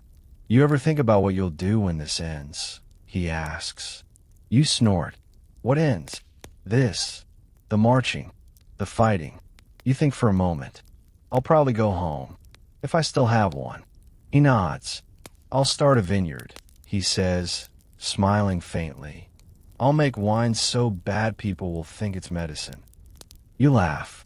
You already have the talent for that. He throws a handful of water at you. You duck, still laughing. For a brief, impossible moment, the world feels light again. Then a horn blows in the distance, short, sharp, unmistakable. Everyone freezes. That's not a drill. You grab your spear and run toward camp. Dust rises as men form ranks, officers shouting over the noise. Scouts have returned from the west. News of movement, they say. Greek movement. Not nearby, but close enough to worry. The satrap rides out, flanked by his immortals, his expression carved in calm. He listens to the scouts' reports, nods, then turns to the gathered soldiers. Do not fear these foreigners, he calls. They hide behind bronze walls because they have nothing else. We are the sons of Cyrus and Darius. We are the empire itself. The men cheer, though it sounds forced, more habit than heart. You join in because silence would stand out. When he's gone, the murmurs begin again. Someone jokes that if the king himself came to fight, the Greeks would just surrender to avoid a speech. The laughter spreads. It's good to laugh. It keeps the fear at bay. That night, you can't sleep. The camp's too quiet. You lie on your mat, eyes open, watching the flicker of the dying fire. The punishments replay in your mind. The blank faces of the punished, the mechanical swing of the rod. The empire doesn't need cruelty to rule. It just needs consistency. Historians still argue whether Persian discipline was more humane than that of other armies.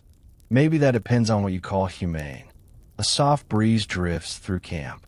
You close your eyes, trying to drift with it. But every sound, the snap of a tent rope, the creak of leather, feels sharp. You think of home again. The way the night used to hum with crickets. The way silence there felt peaceful, not tense. You whisper to yourself, just keep your head down. It's become a mantra now. You don't even notice when you say it anymore. Outside, the stars burn quietly, watching an empire enforce its order one bruise at a time. You don't dream that night. You're not sure if that's a mercy or a warning. You wake to the sound of rain for the first time in months. Not much, just a thin drizzle, soft and steady. But after weeks of dust, it feels almost holy. The air smells cleaner, sharper. The camp's quieter too. Even the officers seem to have run out of things to shout. You stand outside your tent, letting the drops hit your face. They slide down the dirt on your skin, cutting faint, clean lines through the grime. Around you, men lift their palms toward the sky like they're catching treasure. For a few minutes, the Empire's army isn't an army at all. It's just thousands of tired people grateful for something that doesn't hurt. But peace never lasts long out here. By midday, the sky clears, and so do the orders. The satrap's heralds ride through camp with the king's seal pressed in wax. Reinforcements are coming from the west, they say, troops from Lydia and Babylon. With them will come new supplies, new horses, and, of course, new taxes. You almost laugh at that last part. The king's generosity always arrives with an invoice. The officers are ecstatic. This means the king hasn't forgotten us, one declares. Darius mutters, Could have fooled me. Still, the promise of fresh troops raises spirits. The cooks even bring out the good rations. Lentils thickened with oil and a few shreds of dried lamb. You eat slowly, savoring each bite. You've learned not to rush the few good things. That evening, the camp glows with a rare sense of optimism. Fires burn brighter, voices louder. Tabnet finds a flute somewhere and starts playing a slow, wistful tune. It echoes softly through the tents, curling around the camp like smoke. You sit beside Darius, watching sparks drift up into the dusk. Reinforcements, you say. Think they'll actually show? He shrugs. They'll show. Whether they stay is another story.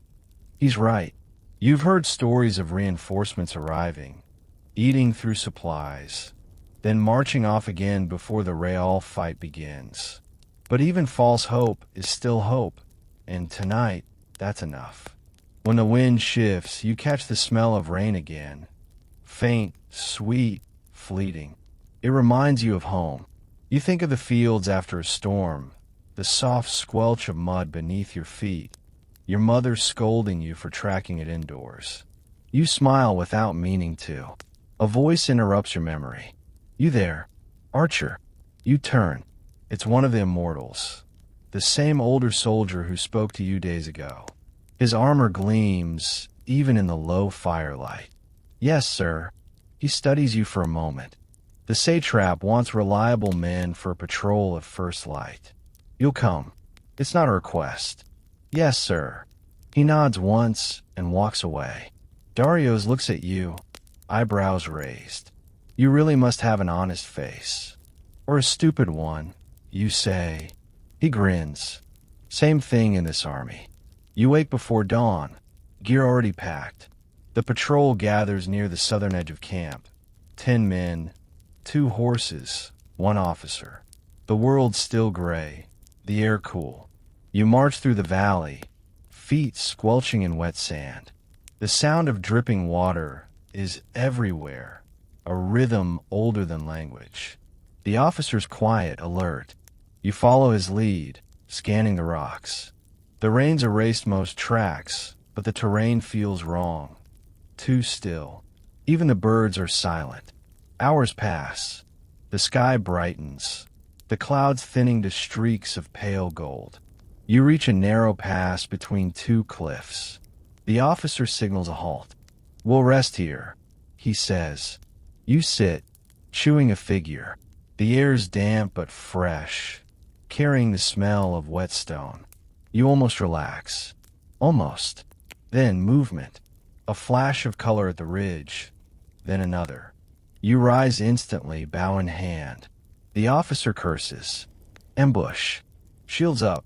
Arrows rain down from above.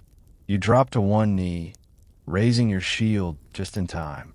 The sound is deafening. Shafts clattering against bronze. The hiss of arrows slicing air. Return fire. You do. You can't see the attackers clearly, just silhouettes against the pale sky. You fire anyway. 1 arrow, 2, 3. Your arms move on instinct now. The officer shouts for a retreat, but the path behind you's already blocked.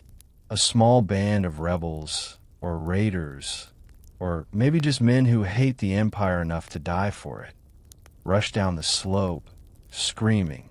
Everything narrows to a blur of sound and motion. You thrust, parry, step back. A blade glances off your shield.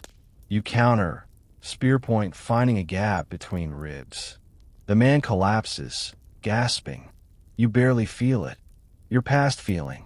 The skirmish lasts minutes, maybe hours. Time collapses in battle. When it's over, the air's full of smoke and silence. The officer's breathing hard, a cut on his cheek, eyes wild. Half your patrol's down. You sit on a rock, panting, heart pounding so heart hurts. Darius isn't here. He's back at camp, but you hear his voice in your head anyway. You stayed standing. That's everything. The survivors gather what's left. Arrows, water, anything useful. The officer orders a retreat. The road back feels longer than the one that brought you here. You move like ghosts, too tired for talk.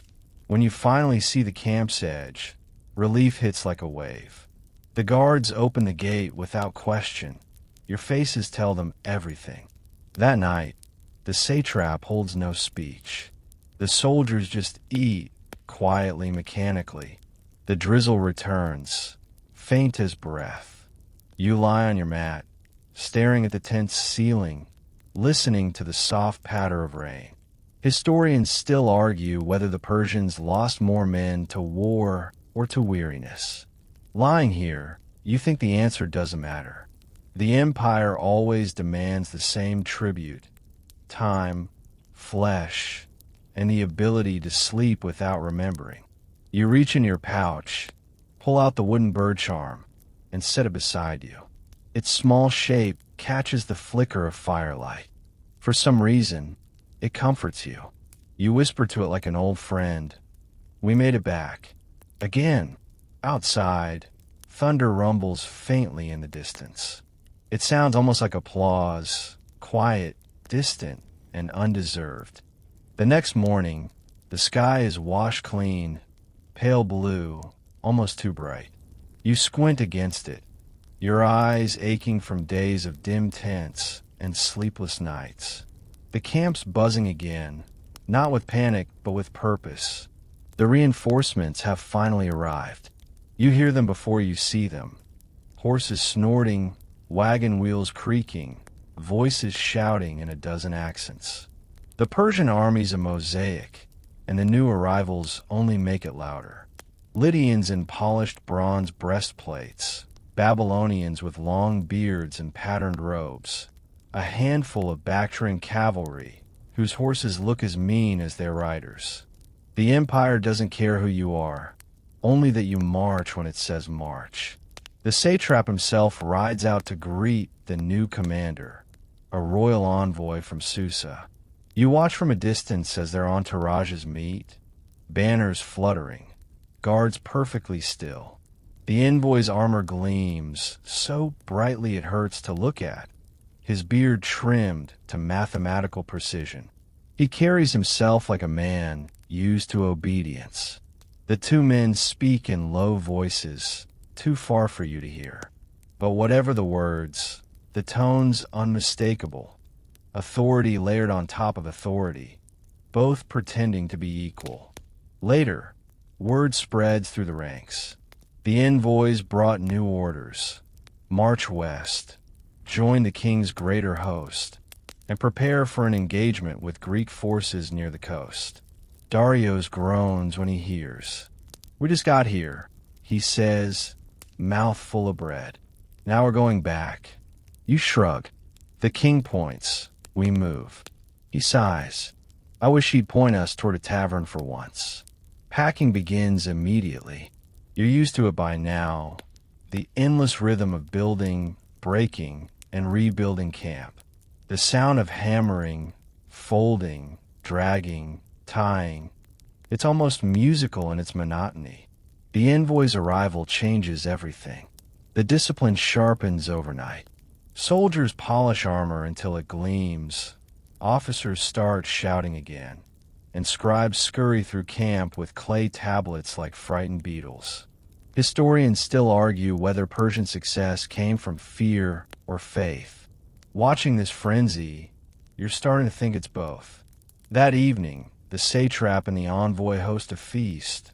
Their feast, not yours. You and the others eat barley stew, as usual, while the higher ranks dine on lamb, dates, and wine from Persepolis. The smell drifts across camp, cruel and sweet. Tabnet sniffs the air. You think they even taste food anymore? Or do they just chew on the sound of their own voices? Darius chuckles. Probably both. Though I'd kill for the leftovers. You smile faintly but say nothing. You're too tired to joke. After supper, the satrap's herald reads out the orders for the next day. You'll break camp before dawn, travel south along the valley, and rendezvous with the main army within 7 days. You've marched worse distances before, but the thought of doing it again makes your bones ache preemptively. Before sleeping, you walk down to the stream. The water's low now, trickling softly over stones. You kneel, washing your hands, watching the ripples distort your reflection. You barely recognize yourself anymore. Beard rough, eyes sunken, skin turned the color of baked clay. A voice behind you, still alive. You turn. It's the older immortal again, the one with the calm eyes. Barely, you answer. He nods. That's the right amount. You smirk. Do you ever get used to it? To what? All of this. You gesture vaguely toward the camp, the road, the distant banners. He looks out at the horizon. No, but you stop expecting it to make sense. Then he walks away, leaving you with the water and the fading light. When dawn comes, you march. The road south winds through cracked hills and salt plains that stretch forever. The sun beats down mercilessly, turning armor into ovens. Sweat stings your eyes. The air ripples with heat, and every shadow feels like an oasis. The column stretches miles long, a living river of men, beasts, and dust. The sound of thousands marching together is its own kind of music, a steady, low heartbeat that you feel in your bones. You pass villages, tiny clusters of mud huts where people stop their work to watch the army go by. Some bow, others just stare, unreadable. Children wave, their eyes wide. You wonder what they think of you. Heroes, monsters, or something in between. By the third day, blisters bloom on your feet like angry flowers. You wrap them in cloth and keep moving. Everyone does. The road doesn't allow weakness. One afternoon, as the sun begins to dip, the column halts suddenly. Word ripples back. Greek scouts have been sighted ahead. You tighten your grip on your spear, pulse quickening. But nothing happens. No battle, no attack. Just waiting. Hours of it. By dusk, the scouts are gone, the officers relaxed, and the march resumes. It feels like a test, someone out there watching you, measuring your steps. That night, campfires the plain like stars scattered on earth. You sit with Darius and Tabnet, your cloaks drawn close against the cold. The silence between you's comfortable now. You don't need to fill it. After a while, Tabnet says quietly, "Do you think the king himself ever camps like this? Just sits under the sky." You laugh softly. If he does, someone's holding a gold umbrella over him. Darius grins, and his tent probably smells like jasmine, not goat sweat. You imagine that. The great king reclining under silk, guarded by immortals, eating figs while scribes whisper news of your unit's progress. You wonder if he even knows your regiment's name. When the laughter fades, the quiet returns, heavier this time. You look up. The stars shimmer again, as they always do, patient, distant, unchanged. You remember the old veteran's story about the cursed soldiers who never stopped marching. You almost smile. Maybe he wasn't wrong. Maybe that's what all of you are, ghosts in training, walking forever for someone else's glory. Before you sleep, you take the wooden bird from your pouch. It's smooth from handling now, edges worn down. You set on your chest, just over your heartbeat, and whisper, "One more day." The wind sighs through camp, carrying with it the scent of smoke, sweat, and something faintly metallic, like the smell of a storm still waiting to arrive. You close your eyes. You dream of wings, small, wooden, and just strong enough to carry you home. The seventh day arrives, and with it, the horizon begins to move. At first, it's just a smudge of color, banners in the far distance, the shimmer of metal under sunlight.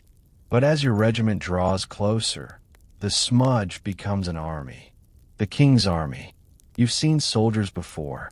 You've lived among them, marched beside them.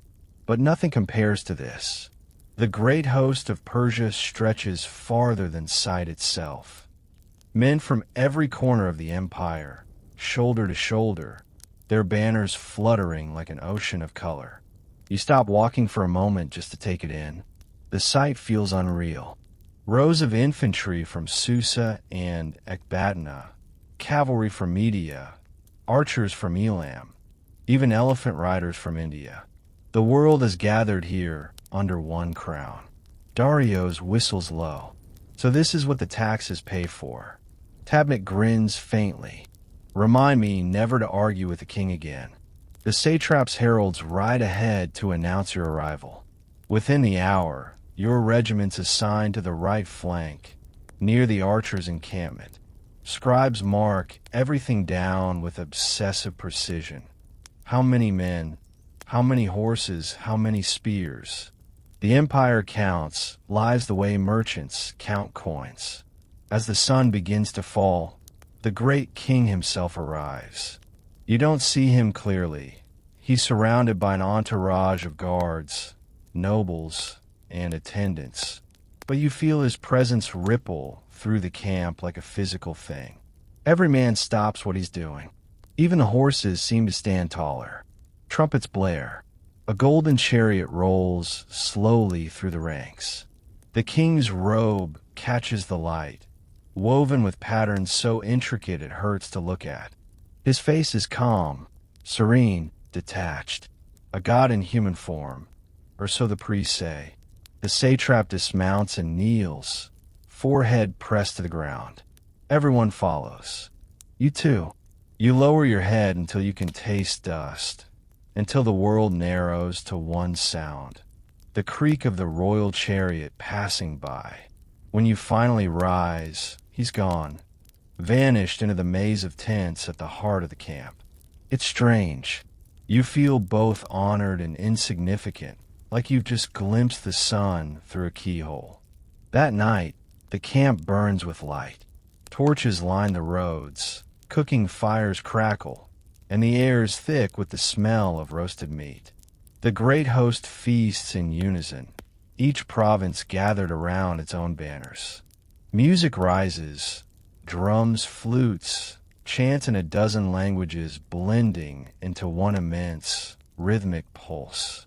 For a while, it almost feels like celebration. The officer in charge of your unit gathers the men near a small fire. Tomorrow, he says, we march toward the coast. The Greeks have fortified the hills ahead. The great king intends to remove them. He says it like it's nothing. But you know what that means? The biggest battle yet. You eat in silence, each spoonful heavier than the last. The stew tastes the same as always, salt, lentils, smoke, but tonight it sits differently in your stomach. After dinner, you wander through the camp. It's like a city made of canvas and firelight, tents stretching in perfect rows, the air humming with movement. You pass soldiers sharpening blades, priests chanting blessings, blacksmiths hammering sparks into the dark. The empire never sleeps before battle. At the center of it all, the royal pavilion glows like a star. You can't see inside, but you can imagine it. Gold cups, silk cushions, the great king listening to his generals, deciding which thousands of men will die tomorrow. You keep walking until the noise fades. The edge of the camp is quiet, the stars clearer. You sit on a rock, pulling the wooden bird charm from your belt. Its tiny wings catch the torchlight. You whisper, still here. A shadow moves beside you. It's the old immortal again. He sits without asking. You've seen the king, he says softly. Barely. That's enough. Most men never even breathe the same air. You study his profile. Calm, unreadable. Have you fought for him long? Long enough to know he's not the one we fight for. You frown. Then who? He looks at the horizon. Each other. The man beside you. That's all it ever is. You nod slowly. It's simple, brutal, true. He stands, stretches, and walks back toward the fires, his armor catching the light one last time. You stay there for a while, letting the sounds of the camp fade into the distance. The muffled laughter, the clink of cups, the crackle of firewood. The wind smells faintly of sea air now. You can almost taste salt on your lips. Historians still argue whether Persian soldiers feared their kings or worshipped them. Sitting here, you realize it's neither. You don't love him, and you don't hate him. He's just inevitable. Like the sunrise, you head back to your tent and lie down beside Darius and Tabnet. The ground's hard, your cloak damp, but you don't care. Sleep comes fast, heavy, dreamless. Then, sometime deep in the night, you wake to the sound of distant thunder. Not from the sky. This is lower, heavier, the kind of sound that rolls through your bones. You sit up. The noise grows louder, closer. Drums, thousands of them, beating in slow unison. The great king's army preparing to move.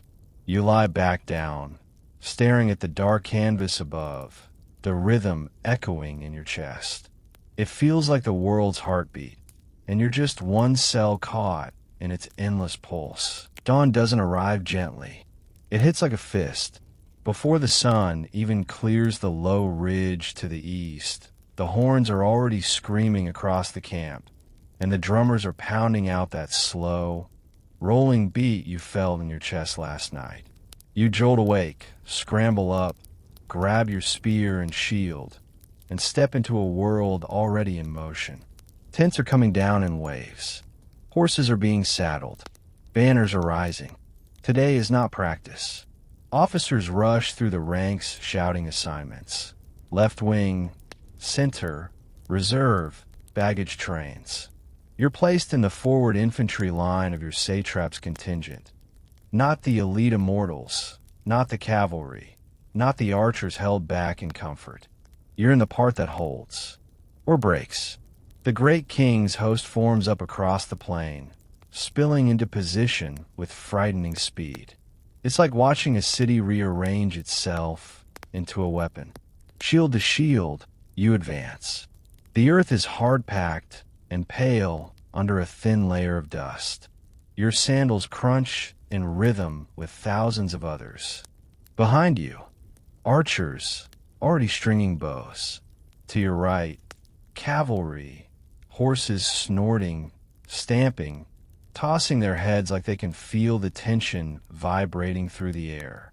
Ahead, at the base of the hills, are the Greeks. You finally see them for real. And yeah, they look exactly like the rumors. They stand in a dense block at the foot of a rocky rise, bronze helmets shining in the early light. Round shields, big, deeply curved, polished, locked together into a gleaming wall. Long spears angle forward like a forest of thorns. You can't even make out their faces, just eyes glaring from behind metal. They don't chatter. They don't shuffle. They don't twitch. They wait. And somehow, their silence is louder than your entire army. Archers ready, comes the order. You move automatically. You slip your quiver forward, grab an arrow, knock, draw. The bow hums against your palm, familiar, comforting. You can feel your heartbeat running down your arms into the string. Loose. The first volley rises. Hundreds, no, thousands, of arrows arc up in a dark wave and then fall, hissing, into the Greek line. You hear the impacts from here, hollow thunks on bronze, sharper cracks on shield rims, the occasional grunt. A few figures drop. Not many. You fire again. Again. Again. Your shoulders start to burn by the fourth volley, a deep ache under the collarbone. You grit your teeth and ignore it. You loose a fifth, a sixth, somewhere behind you. Runners are already carrying new bundles of arrows forward from the wagons. The Persians planned for this. The empire always plans for this. Historians still argue whether Greek armor made them invincible in these first engagements. Watching now, you'd say not invincible, just annoyingly durable. You are, however, deeply impressed and slightly offended by how stubbornly alive they remain. The Greek line begins to move. Not fast, not dramatic, just forward. A slow, grinding push. Your officer shouts, "Fall back 10 paces." Spears up. You obey, stepping back with the others, forming a new line as you've drilled 100 times. The goal is simple. Bleed them, drag them, exhaust them. You're not trying to kill their pride, just their legs. Then you hear it. There's sound. Up close, the Greek advance is not quiet. It's like a living wall grumbling forward. Metal grinding on metal. Shield edges slamming against each other in brutal rhythm. Boots stomping in perfect unison. And over it, their war shout. Deep, guttural, rolling from chest to chest until it's not voices anymore, it's just force. Tabnet whispers, "I hate that." You swallow. Yeah. The first clash happens all at once, like the world tripping. Your front rank braces. Spears angled. Shields raised. The Greek shield wall slams into your line hard enough to rattle your bones. The impact drives you half a step back, even though you're not even in the first row. You feel in your teeth. The screaming starts. Men shout in Old Persian, Aramaic, Lydian, Babylonian. Orders mix with curses. The Greek line doesn't shout words anymore. They just growl and push. Your job now is survival. You jab forward with your spear over the shoulders of the front rank. You're aiming for gaps. Under the shield rim, at the thigh, at the armpit when someone lunges. You hit something soft. The spear jolts. You yank back. Thrust again. You don't think. Thinking is how people get killed. A Greek spear flashes past your ear. You flinch. It misses you and slams into the shoulder of the man to your left. He cries out, drops to one knee. You grab him by the cloak and drag him back behind the line while someone else steps into his place without hesitation. The machine repairs itself mid-motion. You're breathing so fast it hurts. Your arms burn. Your legs shake. Your mouth's dry as sun-baked clay. And it keeps going.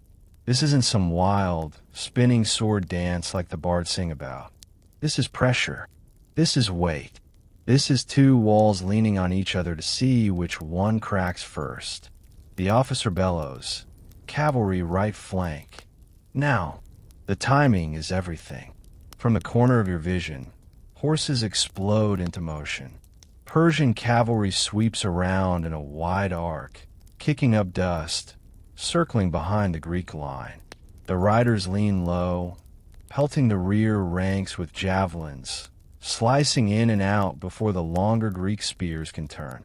The Greeks try to wheel, to pivot, to face the threat behind them, but that weakens the pressure in front.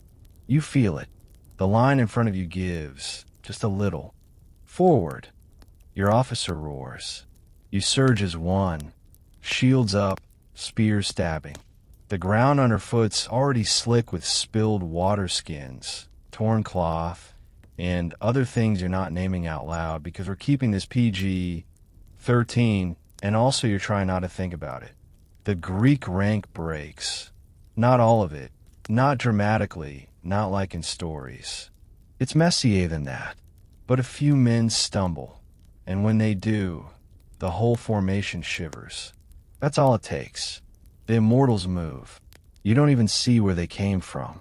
One moment they're nowhere, the next they're there, filling the gap like molten bronze hardening in a crack. Spears flash. Shields lock.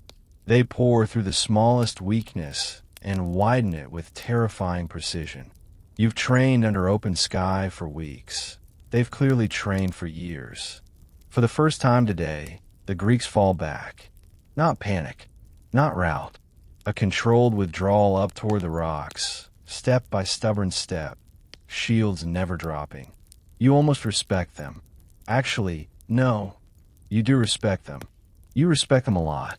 You also want them very far away from you, preferably in another country. Your heart's pounding so hard you feel a little dizzy. Your arms shake. Your whole body hums. Then, silence. Not total, but close. The main clash settles. Men groan, pant, cough, curse. Officers shout for wounded to be carried back. Arrows stop flying. You realize, suddenly, that your mouth tastes like dust and copper. Your legs wobble. You have no idea how long that actually lasted. Minutes? Hours? Time means nothing when your whole world is 10 feet wide. Hold position, the officer yells. Do not pursue. Do not break ranks. You don't argue. You just suck in air like you're trying to drink it. The Greek force pulls farther up the ridge, regrouping behind rocks and brush. You can still see their shields gleaming between the stones. They're not gone, just held. You're alive. That hits you slow, like warmth seeping into cold hands. You do a quick count. Your little circle. Darius? There. Bent over, hands on knees, gasping but there. Tabnit, sitting on the ground, peeling off his sandal and swearing about a blister like it's a mortal wound. You, still upright somehow. You almost laugh. Arta, the old veteran with half an ear, lowers himself beside you with a groan. Well, he mutters, that was cheerful. You laugh out loud at that. Sharp, breathless, halfway to hysterical. He grins. First real stand against hoplites, he says.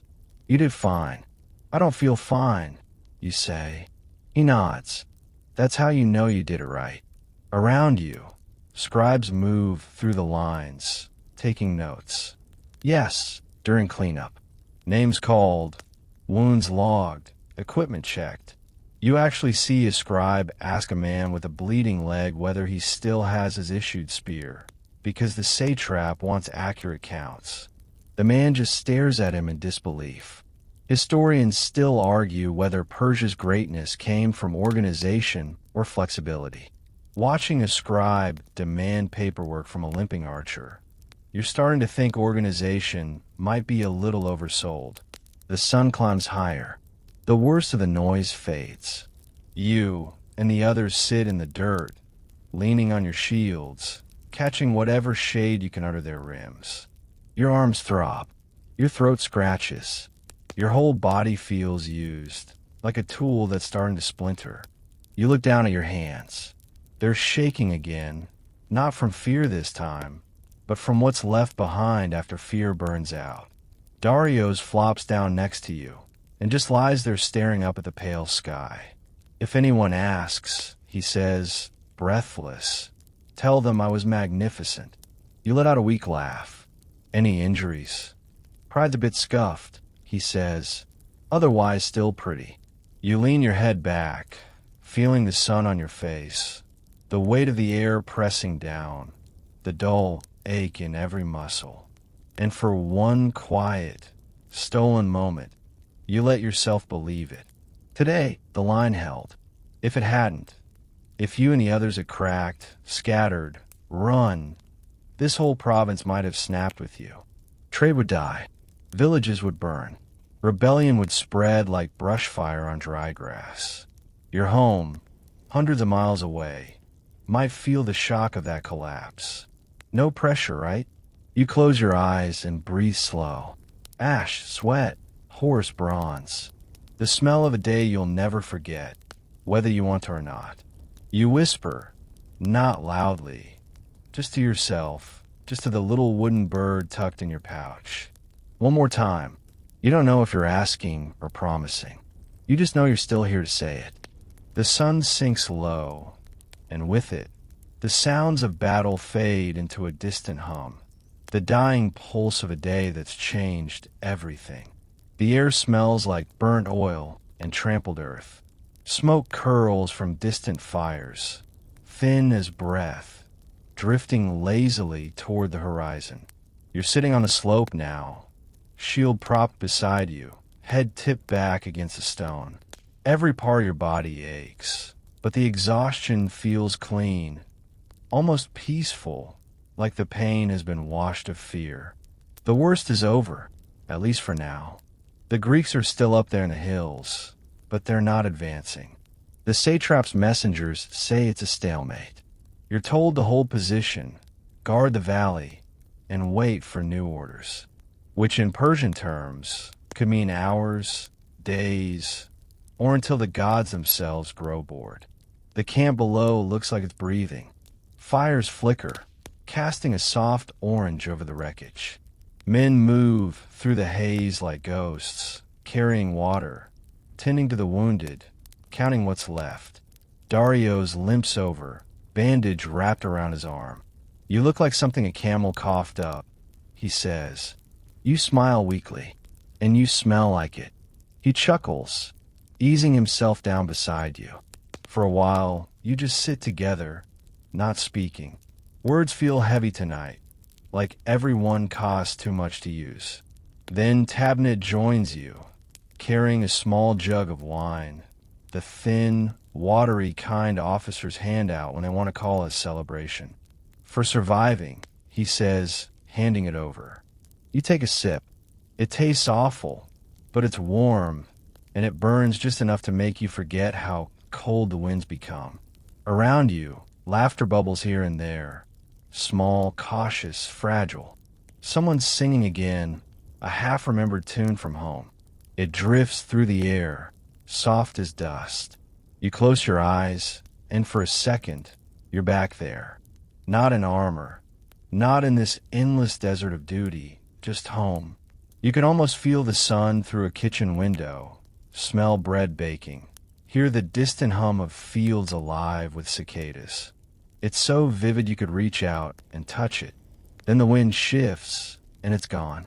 The officer calls roll again, voice echoing in the half-dark.